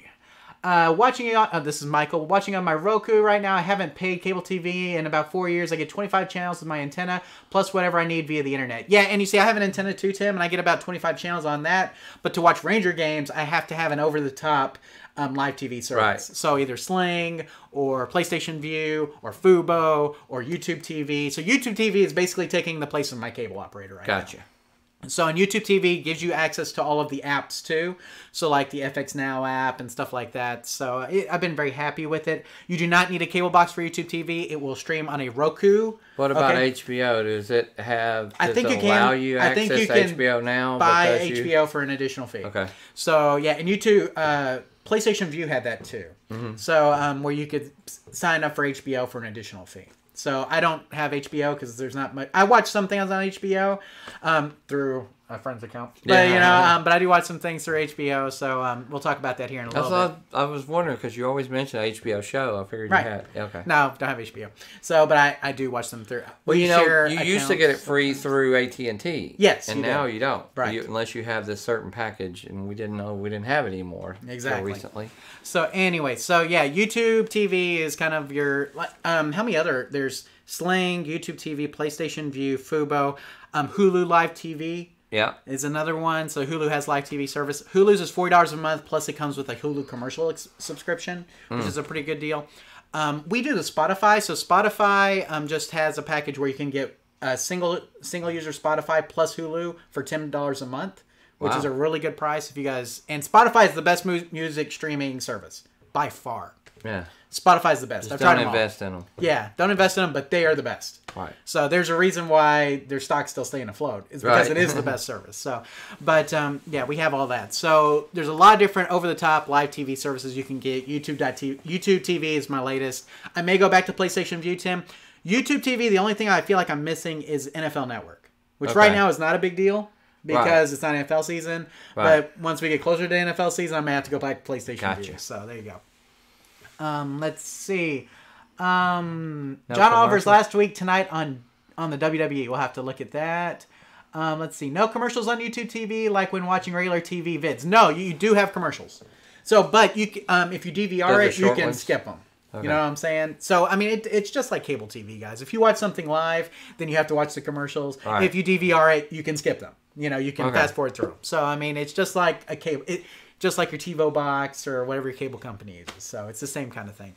Now, the one thing about YouTube TV, another thing, is that it doesn't work without a hack on Amazon devices. Because Amazon and Google are at war with each other. Right. So, like, if you have a Fire TV stick... Which I have. You can hack it to do YouTube TV, which I've done to mine, but it doesn't do it natively. PlayStation View works on everything. Okay. But YouTube TV, because Google and Amazon are fighting, is not on Amazon Fire Sticks. Gotcha. Sorry.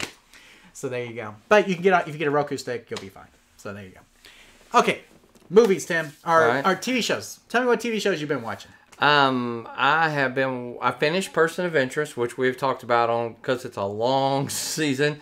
Finally finished it. I understand what you mean. They said our funding got cut. We're out of here. Exactly. But let's wrap it up. But they wrapped it up, and they were allowed to wrap it up. Yeah. Which is very important. So it kind of just... It ends, though. Yeah, it ends. And so, it's over with. Anyway, it was such a good series if you haven't seen that. If you want something to last a while, I could watch an hour every night. Person of Interest Person of Interest was good. Person of Interest is fantastic. Love the end of it. So once you get in that dilemma and everybody's been there before, when you finish watching your show, and then you're like, now what do I watch? Exactly. And then you start just stabbing at stuff. Well, I'll try this. So we like documentaries and stuff. We started watching The Disappearance of Madeleine McCann. So I started watching this too. Okay. And I made it through like the first episode, halfway through the second, and stopped. Yeah. It was hard. It gets a little dry. The premise is what got me. Oh yeah. I would have never done what these parents did. Right. Okay. And so like immediately I'm like, they're stupid. Turn off TV. Right. Like that's how I felt. And I'm not going to spoil it for you if you haven't seen it, but that's how I felt. Well, and then, it goes into, did they have something to do with it? Right. Were they so negligent, or were they so, and so like you said, when you have a daughter that age especially, I imagine it's hard to watch.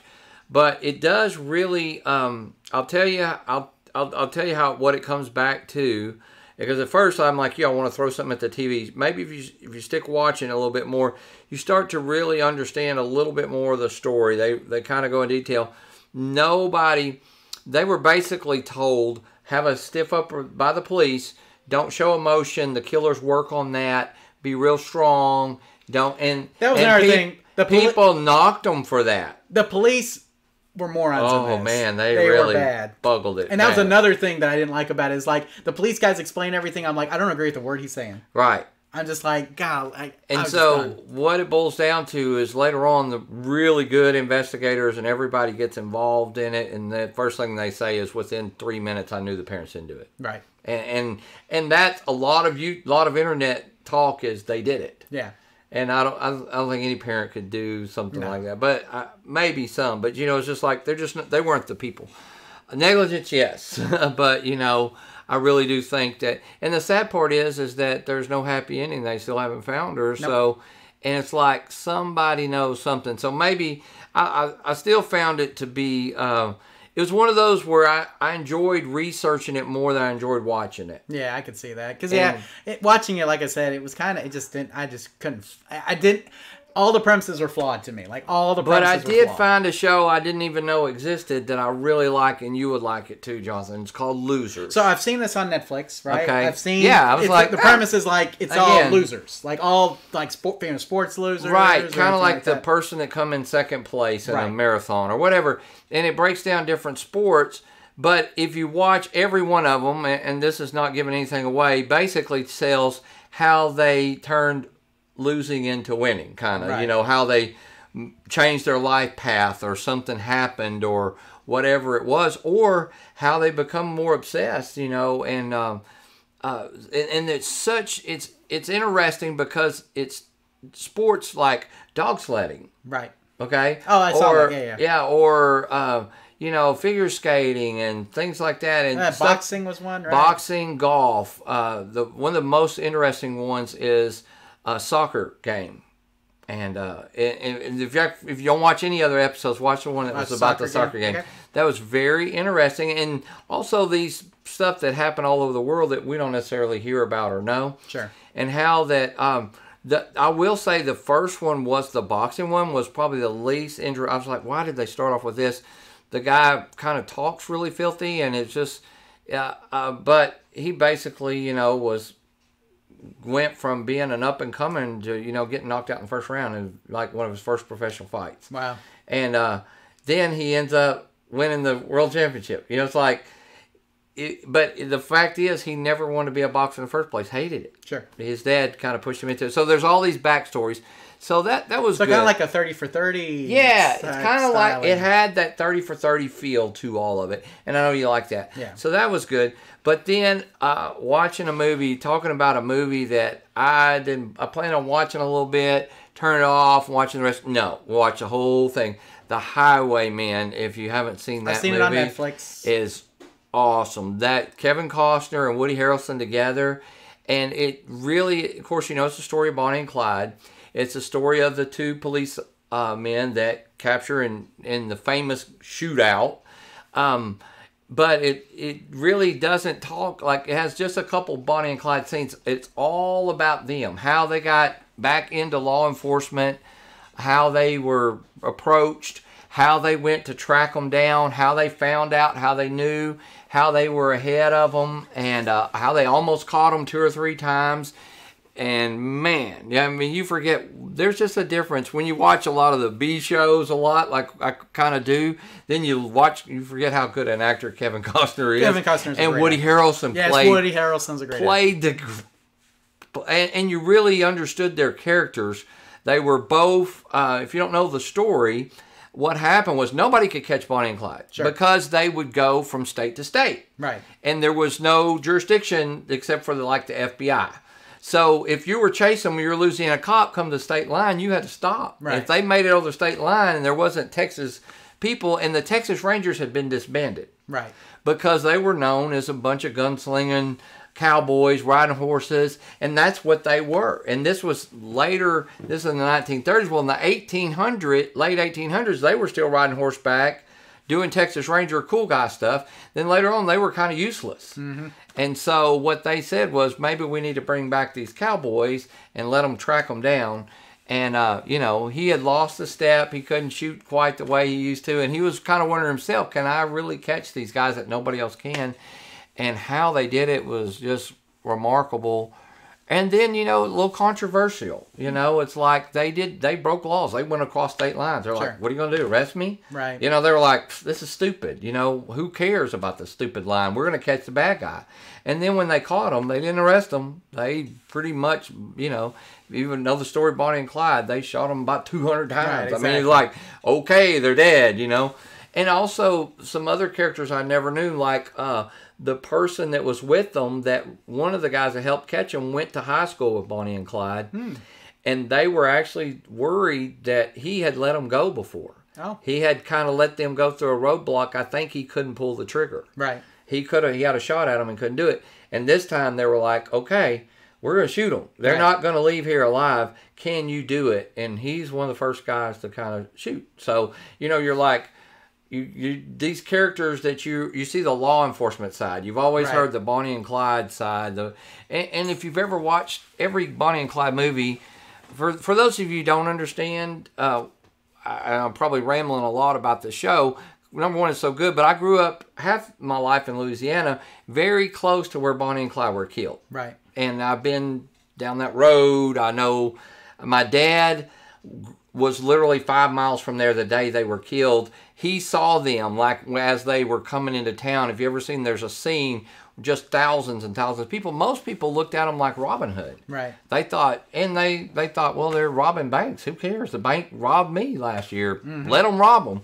And I think there are people that would be like that today if they were robbing the government. You wouldn't really feel too bad for them. Problem was that wasn't all they were doing, and they did shoot some and murder some people and some cops and some law enforcement. It did show that other side of them. They weren't just these happy-go-lucky couple. They were ruthless criminals, and they needed to be stopped. Anyway, watch The Highwaymen. It's good. I've seen it on Netflix. Now, speaking of Netflix... Have 2 hours because you can't turn it off. It's so good. Speaking of Netflix, they are raising prices, and obviously you watch a lot of Netflix. Are you okay with the $2 increase? It's kind of like at some point it's coming, and there's so many shows that we like and watch. I mean, we're going to pay it. It's not at the point where we're going, what? If it had been a $5 increase, we're like, well, we'll just go to something else. But, they just keep coming out with their own content, their stuff, and their shows are good. And I don't know. Yeah, it's not going to break us. But at the same time, you understand you want them to be around and to make Sure. money. Well, they're about to start competing with Disney too, because Disney's going to have their streaming service because they're taking all their movies off of Netflix and starting their Yeah, own. So. I think that may be a big deal to some people. Of course, we don't watch a lot of Disney movies, so. Right, but they're making series based on the Can't watch Star Marvel Wars. universe, you know that, and the Yeah. Star Wars universe on That's Disney true. Plus. So just something to think about. So let's go ahead and go through the chat here. Unlimited DVR on YouTube TV. That's something I forgot to mention. So just like PlayStation View had unlimited DVR, Yeah. YouTube TV has unlimited DVR, Okay. but YouTube TV I believe holds it for 90 days. PlayStation View only held it for 30. That's so neat. you actually get a little bit longer with YouTube TV. So that's something cool. good. Michael says, better than Pandora. Is Spotify better than Pandora? I love Pandora. I listen to the Dad Rock station. It's awesome. Classic rock like Boston, Kansas, New Wave, Tears for Fears, Simple Minds. Well, it's because you can get the Hulu with it for $10, Right, exactly. But not only that, it's that Spotify is a great service. So Spotify has those radio stations like that, but it also has where you can listen to any song by any band, and it will generate random playlists based on what you listen to. So it's like, you listen to this, you will like this stuff. And guess what? I do. Right. I mean, so their AI is good enough that it knows when you listen to these songs, you like these songs. Right. I mean, so that's pretty good. Plus, when a new release comes out, all the new releases are on Spotify. Every single one of them. So, like, you can always get the latest. You know, we music. joked about not investing in Spotify. Why? Right. Because they always lose money. That's right. Invest in their AI their AI people. Yes. Their separate company that runs their AI. They always make money. Well, I will tell you this: their AI, like their ability. I forget the name of the company that they use, but they are excellent and they're good at what they do, and they make a ton of money. I was about to say their ability to match songs with me is uncanny. Right. So I will say that that is why I like Spotify. One of the reasons I like Spotify so much. So and Pandora has commercials. Right. I mean, you can get the Plus that doesn't have the commercials, I think, but you know, I mean, you can have those stations and you can listen to any music you want. I'm just saying. So let's see. Oh, no YouTube TV on PS4, which I did not realize. Okay. So if you got a PS4, you may want to stick with PlayStation View. Let's see what else we have. Jason says, working on a Junior Pack Restore right now. Got to get back to it. Great show. So good luck with your Junior Pack Restore. YouTube Punk says, I watched The Quiet Place on Hulu. Good movie. As always, watch the honest trailers and cinema sins vid afterwards. So The Quiet Place, I think, is a Hulu original. Okay. So you can watch that if you have Hulu. Now, I did watch something last night, John, that I think you would really like, and you may have already seen it, and it wasn't in the show notes because it was last night. Right. Again, stayed up late because I can only imagine it's on Prime. Okay, I obviously know it's Dennis Quaid, right? Yes. Yes, I haven't seen it, so you need to watch it. Yeah, and you know, be a little. Make my eyes water a little bit. Okay, get your tissues out. Yeah. So if you don't, you know what it's about. It's the story of the guy who founded Mercy Me, right?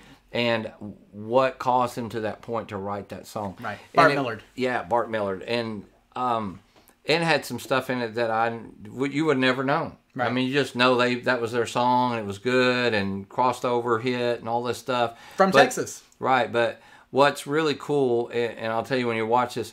Watch the role of Amy Grant, Michael W. Smith in it. Oh, wow. So that's I'm going to tell you, she does something so awesome in that movie. There you go. Let's see what else we have. Delusional. I got rid of Hulu. We never used it. Everything is free on local network apps. And yeah, it is. I mean, there's a lot of stuff there. We don't miss it. We have Netflix, though, and they are raising prices, which we talked about. Yeah. That's from Delusional, Tim. Hulu, so like Spotify by itself is $10, or you can get Spotify and Hulu for $10. See, yeah. It's like, I'm just saying. Right. So, I mean, I think I'm okay. Like, I love Spotify. I'm not getting rid of Spotify. Spotify plus Hulu works really well. So, there you go. Let's see. Pandora has too many ads. I agree. Amazon Music and SoundCloud. Now, Amazon Music I thought was really good. And it's cheaper than Spotify technically. Mm-hmm. But, like, its matching isn't as good. Its artist pages aren't as good as Spotify. Mm-hmm. And those are, like, the matching is really the one thing that Spotify does. But it has Alexa. Spotify can be integrated into Alexa too. Okay. And in fact, that's what mine is. So you can integrate Spotify into Alexa as well. So, let's see. Because I can say, Alexa, I want to listen to like some 80s slow music or something. It'll pick something. I'm like, that's pretty good. Yeah, and it will too. Okay, so let me get to what I've been watching. All right, what have you been watching? So TV-wise, I've been... so I stopped watching Marvel's Agents of S.H.I.E.L.D. halfway through the 4th season. Okay. And now I've picked it back up because I'm out of things to watch, I guess. Right. But I finished the 4th season. I'm 7 episodes into the 5th season, and I kind of see why I stopped watching it, but it actually is probably better than I gave it credit for at the time. It kind of picked back up after again? watching some really bad TV shows. Right. I realized this TV show is better than what I thought initially. Okay. So Marvel's Agents of S.H.I.E.L.D., it's about to pick back up again. They're about to start the 6th season, so I'm picking it back up. Now, Tim, something I would recommend to you if you like Person of Interest, and one of my favorite shows of all time, if you need something that has a lot of episodes to watch, Burn Notice. Have you seen Burn Notice? I have seen it before. Have you watched the whole thing? I have never watched it all. Okay, you should watch the whole thing. So I didn't put that on the outline either, but you should watch Burn Notice. It's very good. So let's see. Tim, speaking of HBO. Okay. I watched The Inventor, Out for Blood in Silicon Valley. Okay, so I have HBO. What? I have HBO so for you a should month, watch. so I need to you watch should it. watch this. It is The on Inventor. demand there. So it's about is it Elizabeth Holmes? Is her name? The girl behind Theranos. And how, Theranos is supposed to be a company. They made this little box. You put 1 drop of blood in it. It tells you all your test results. Yes. Okay. And then it ended up being a big scam. So that's the entire documentary. Oh, okay. And it was a big scam. I mean, am I spoiling anything? Don't go expecting the cure for cancer. Exactly, right? exactly. Well, it wasn't supposed to be a cure. It was supposed to be like a detector. So usually, I mean, I'm familiar with this because I worked medical IT for a long time. Is that when you do blood tests, okay, you have to ship them off to a lab, like Quest or LabCorp. And it takes them a long time. They need a lot of blood, and then they ship you back the results. Okay, or they post it back to you. So Theranos was going to make a single box. You put a single little drop of blood in there, and it would tell you all these test results right there on the fly, which sounds great. Right. And the concept sounds great until you realize what a delicate process doing all that is. Right. I mean, it's a very delicate process. And so she basically was going to try to will this into existence, but guess what? The laws of physics cannot allow this to happen. Do you understand? Well, that's one reason why I like a company called Acker. You've seen me invest in them before. I've got stock in Acker based on your... Yeah, but one of the things that they do is speed up test results. Right. Now, it's not instant, but in some of them it's hours instead of days. Right, makes a difference. And they're like, there's no reason it should take so long. Right. We can rush this stuff, and they can find out if you have cancer within a couple hours instead of you thinking, oh, I might have cancer and having to deal with it for a week or so until find out. They have a lot of tests that they're doing, and some breathalyzer stuff that will tell right away and stuff. So that's what their whole premise is, to speed up test results. Right. So this is but 1 drop in an instant is a little bit too far. So I mean, and so Walgreens bought into this, of course, and so they were going to have one of these at every Walgreens and everything like this. But like I said, it was just a big scam. And all the documentary shows. Did you watch any of the Fire Festival documentaries that I mentioned on the show about how that was a big scam? Yes. Yeah. So it's basically the same kind of thing. I remember FYRE. Yes, exactly. Yes. So it's basically the same thing. It's about people who knew they couldn't deliver, and they just sold it. Exactly. Made millions and hit the road. Yeah, exactly. So it was all magic. You know what I'm saying? So anyway. Smoke and mirrors. So you should watch it if you haven't already. If you have HBO, The Inventor, Out for Blood in Silicon Valley. It's fantastic. Very good documentary. Let's see what else we had here. Let's see. John says, I like watching to Breaking Bad on Netflix in the background in my shop while working on arcade games. Breaking Bad. There you go. I mean, Tim, I've never watched it. I know people say it's like the best show on TV. Isn't that weird? Well, it's kind of like what we can ask this question. What's your show that you've never really seen and everybody else loves it? I've watched one episode of Game of Thrones. Yeah, I've watched none. And it's kind of like, okay, I see a little bit into why people would like it, and that's what I've heard. You need to watch 4 or 5, you'll be hooked, and that may happen. Now that I have HBO, I may do it. But, it's like, okay, maybe it's just not my thing. And other people are the same way, about a show, and that would be another one that I've never, and I know people that if you say you like a show, usually I like it. Exactly, because we have a lot in common. Taste. Yeah, similar taste. And I know some people that are like, oh, you need to watch it. And maybe I would. It's just like one of those deals. I'll probably be like I am now. What am I going to watch? What am I going to watch? Oh, I must watch an episode. Next thing you know, you got me on a Person of Interest. That was probably one of my favorite shows ever. Now, there is a show. You guys help me. I can't think of the name of it. But I think somebody says it's similar to Person of Interest. And here's the deal. This guy, his job is to help select jurors. Have you heard of this show? No. Somebody help me because they know what I'm talking about. Somebody told me, if you like Person of Interest, you'll love this show. It's this guy. he has an uncanny knack for working with lawyers, like when he can read people's questions and like to get the criminal off, kind of, he can pick a juror for them and like stuff you wouldn't notice, he would notice, kind of quirky, you know, and then they would like, why would you pick that person? She seemed real hostile, and then he noticed something about her. Maybe somebody knows what the name of it is. I think somebody told me it was a good show and I should watch it. Okay, let's see what else we have here. Theranos. Theranos is Thanos' sister. There you go. Yeah.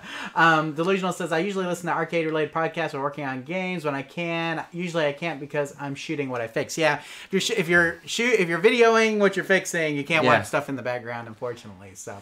If you like Dungeons & Dragons as a kid, you will love Game of Thrones. That's what he's Delusional says. YouTube Punk says, everybody should watch The Expanse.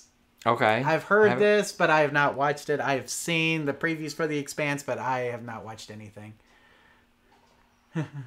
Oh, you're full of bull, but the show is called Bull. So, Bull, there you go. That's what it is, called Bull. That's the one that's based on... is that the premise, though? Am I getting it right? Where he can pick a juror or I thought that was the one based on, like, Dr. Phil's life, too. Oh, maybe. I don't know. Tell us, somebody's watched this. You're full of bull? Bull. Okay. No, just Bull is the name of the show. Okay. So, I can remember you're full of bull. American Gods on Stars. I don't get Stars, so not sure about American Gods. Michael says, I tried to watch The Walking Dead, made it through 2.5 episodes, saw 4 zombies, 1 exploding heads, and a myriad of inventive ways in my zombie movies, not random people arguing like soap opera. There you go. Walking Dead is another one that people tell me all the time, like, you'll get into it, you should watch it. I never got into it. And see, and I was the opposite, too. I thought the same thing, and then I finally suffered through about 5 or 6 episodes. Then I got hooked on it, and then it got boring, and now I don't watch it anymore. But then I liked same way with the other Walking Dead show. Gotcha. I didn't like it at Fear first. the Walking Dead. Fear the Walking Dead. I thought it would be a little cooler. I thought it would be different. I want the explanation of what really happened. Sure. And then the cure or something. Right. I'm looking for this type of show. Right. And they're neither one are like that. You know. Okay. So let me go ahead and talk about the movies that I've seen. I went to see Captain Marvel. Okay. In the build up to Avengers Endgame, which I'm very excited about. Right. So Captain Marvel was good. I thought it was good. I'm not saying it's the best movie ever. I'm not saying it's bad.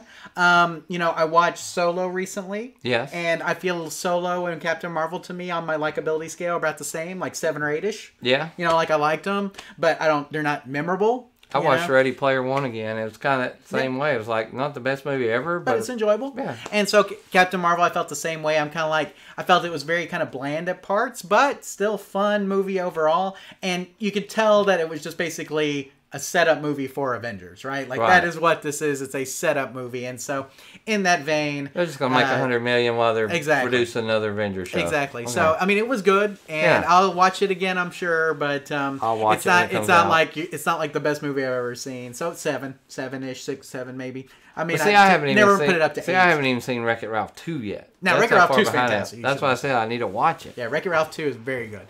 So, Wreck-It Ralph 2, didn't I say this last time? Maybe as good as the first one? Right. Maybe as good. That's something to say, yeah. It may be better. But anyway, let's see what else we have here. Walking Dead is about people, not zombies, Delusional says. I saw Ant-Man the Wasp. It was surprisingly good. I saw it too. And I actually bought it when it was on sale during Christmas. Oh, really? I really liked it. Yeah. It's on Netflix right now. It is on Netflix. You should watch it. Ant-Man the Wasp. If you like Marvel movies, guess what? You'll like it. Yeah. So, I mean... Black Panther's on Netflix Black Panther is good. I want to watch that. I haven't seen it yet. I want to watch it. My favorite... I shouldn't say my favorite, but the most underrated Marvel film to me is Doctor Strange. I love Doctor Strange. It may be one of my favorites of the entire Marvel Cinematic Universe. Wow. And I know a lot of people just see that movie and they're like, but to me, I don't know what it is. I love the character. I love the backstory. Doctor Strange is fantastic. To each his own, right? And Doctor Strange, if you've seen Infinity War, kicks a lot of butt in Infinity War. I love that too. So, Incredibles 2 is great. It's on Netflix too. If you haven't seen that, it's very good. So, got something to watch tonight. There you go. So, let's see. Mr. Nintendoki, I guess, says, sorry to get off topic, but I have a Vanguard with sync issues, and I'm using an SNK Rockola JAMA adapter. Do you know any common issues with Vanguard or SNK Rockola JAMA adapters? No known issues. I mean, that we know of. I guess the question, you're saying sync issues. So, Vanguard, I think, may have had some is Vanguard the one that was positive sync? I can't remember off the top of my head. It seems like it had a different type of sync. Right. And I can't remember off the top of my head. I'd have the to manual would tell you. Right. So the manual will tell you.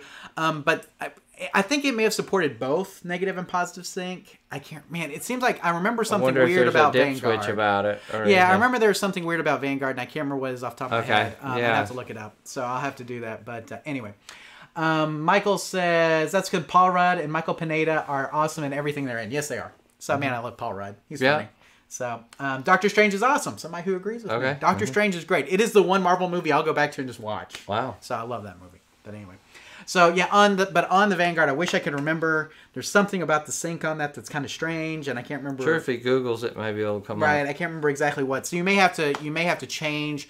Like Tim mentioned, a dip switch, or there may be a wiring scheme that you have to change in order to get it to do the right sync for you and your monitor. So, I should know that off the top of my head, and I don't. It's bugging me. Anyway, so Tim, the last thing that I have here is I watched Triple Frontier on Netflix. Okay. Have you heard about this movie? No. What if I said it has Sam Flynn from Tron. Okay. From Tron. It has Poe Dameron from Star Wars. Okay. And it has, that guy who played Batman recently? Yeah. What's that guy's name? Which one? No, the one that played it the most recent. Okay. You know who I'm talking about. Very famous actor. Matt Damon's friend. Yeah. Oh, I know who you're talking about. I went blank all of a sudden. But it has him in it too. Okay, what's the premise of the show? The premise of the show is that it's these veterans that are all, they've already been, they're out of their military stuff. They all have jobs in the real world. But one of them is chasing this really bad dude and in a foreign country, and he's helping out these mercenaries. And there's a chance for them to basically bust this dude up and take all of his money without anybody knowing. So the dilemma is there. Yes. Right. So they have to decide whether or not they want to do that, and then their strategy for doing that. Okay. And so that's I'm not going to. The name of it again? The name of it is Triple Frontier. Triple Frontier. Yeah. So, golly, why can't I think of it? Oh, somebody's going to say it. I was about to say something. Ben Affleck. Okay. Thank you. Ben Affleck's in it. Oh, okay. So, and the guy who played Sam Flynn, and the guy who played Poe Dameron, and there's a couple other guys in it too you recognize. Okay. So I mean, but just.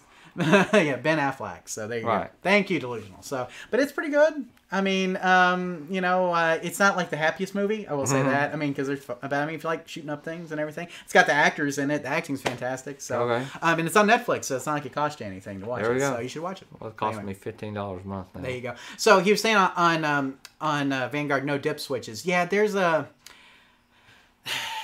Like I said, there's a. Yeah, I'm scratching. I'm using a Century Vanguard monitor. There's something weird about the sync, and I can't think of it off the top of my head. But sometimes you can just connect both sync wires together. Right. Sometimes I don't know if it's.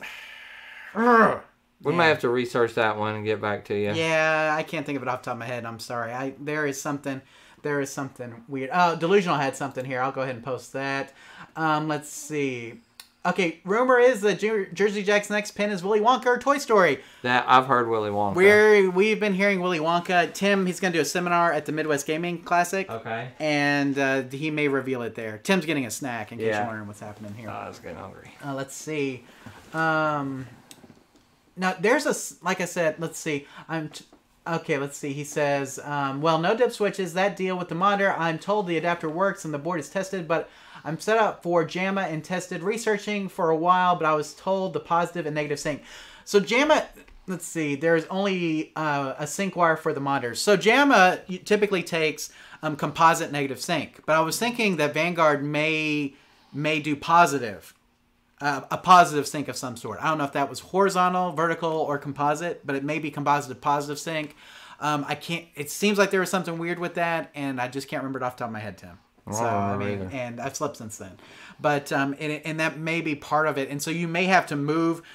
Some monitors have like a positive composite sync pin that you'll have to move that sync wire to in order for it to sync properly.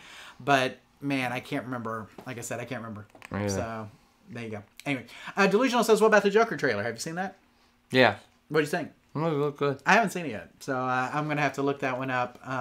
But yeah, I mean, a little dark. Yeah, well, I mean, it's the Joker, right? So anyway, I think I'm ready to get out of here because I'm starting to forget things, and that's never a good thing. I'm thirsty. And you're thirsty too. Yeah, are you out of water? Everybody. Okay, yeah. there you go. Okay, well, we're going to sign off here, guys. We want to thank everybody for staying with us through the after show. And we will have another live show next month, Tim. And I always like to look that up before we sign off. So it looks like that show will be on the 2nd of May.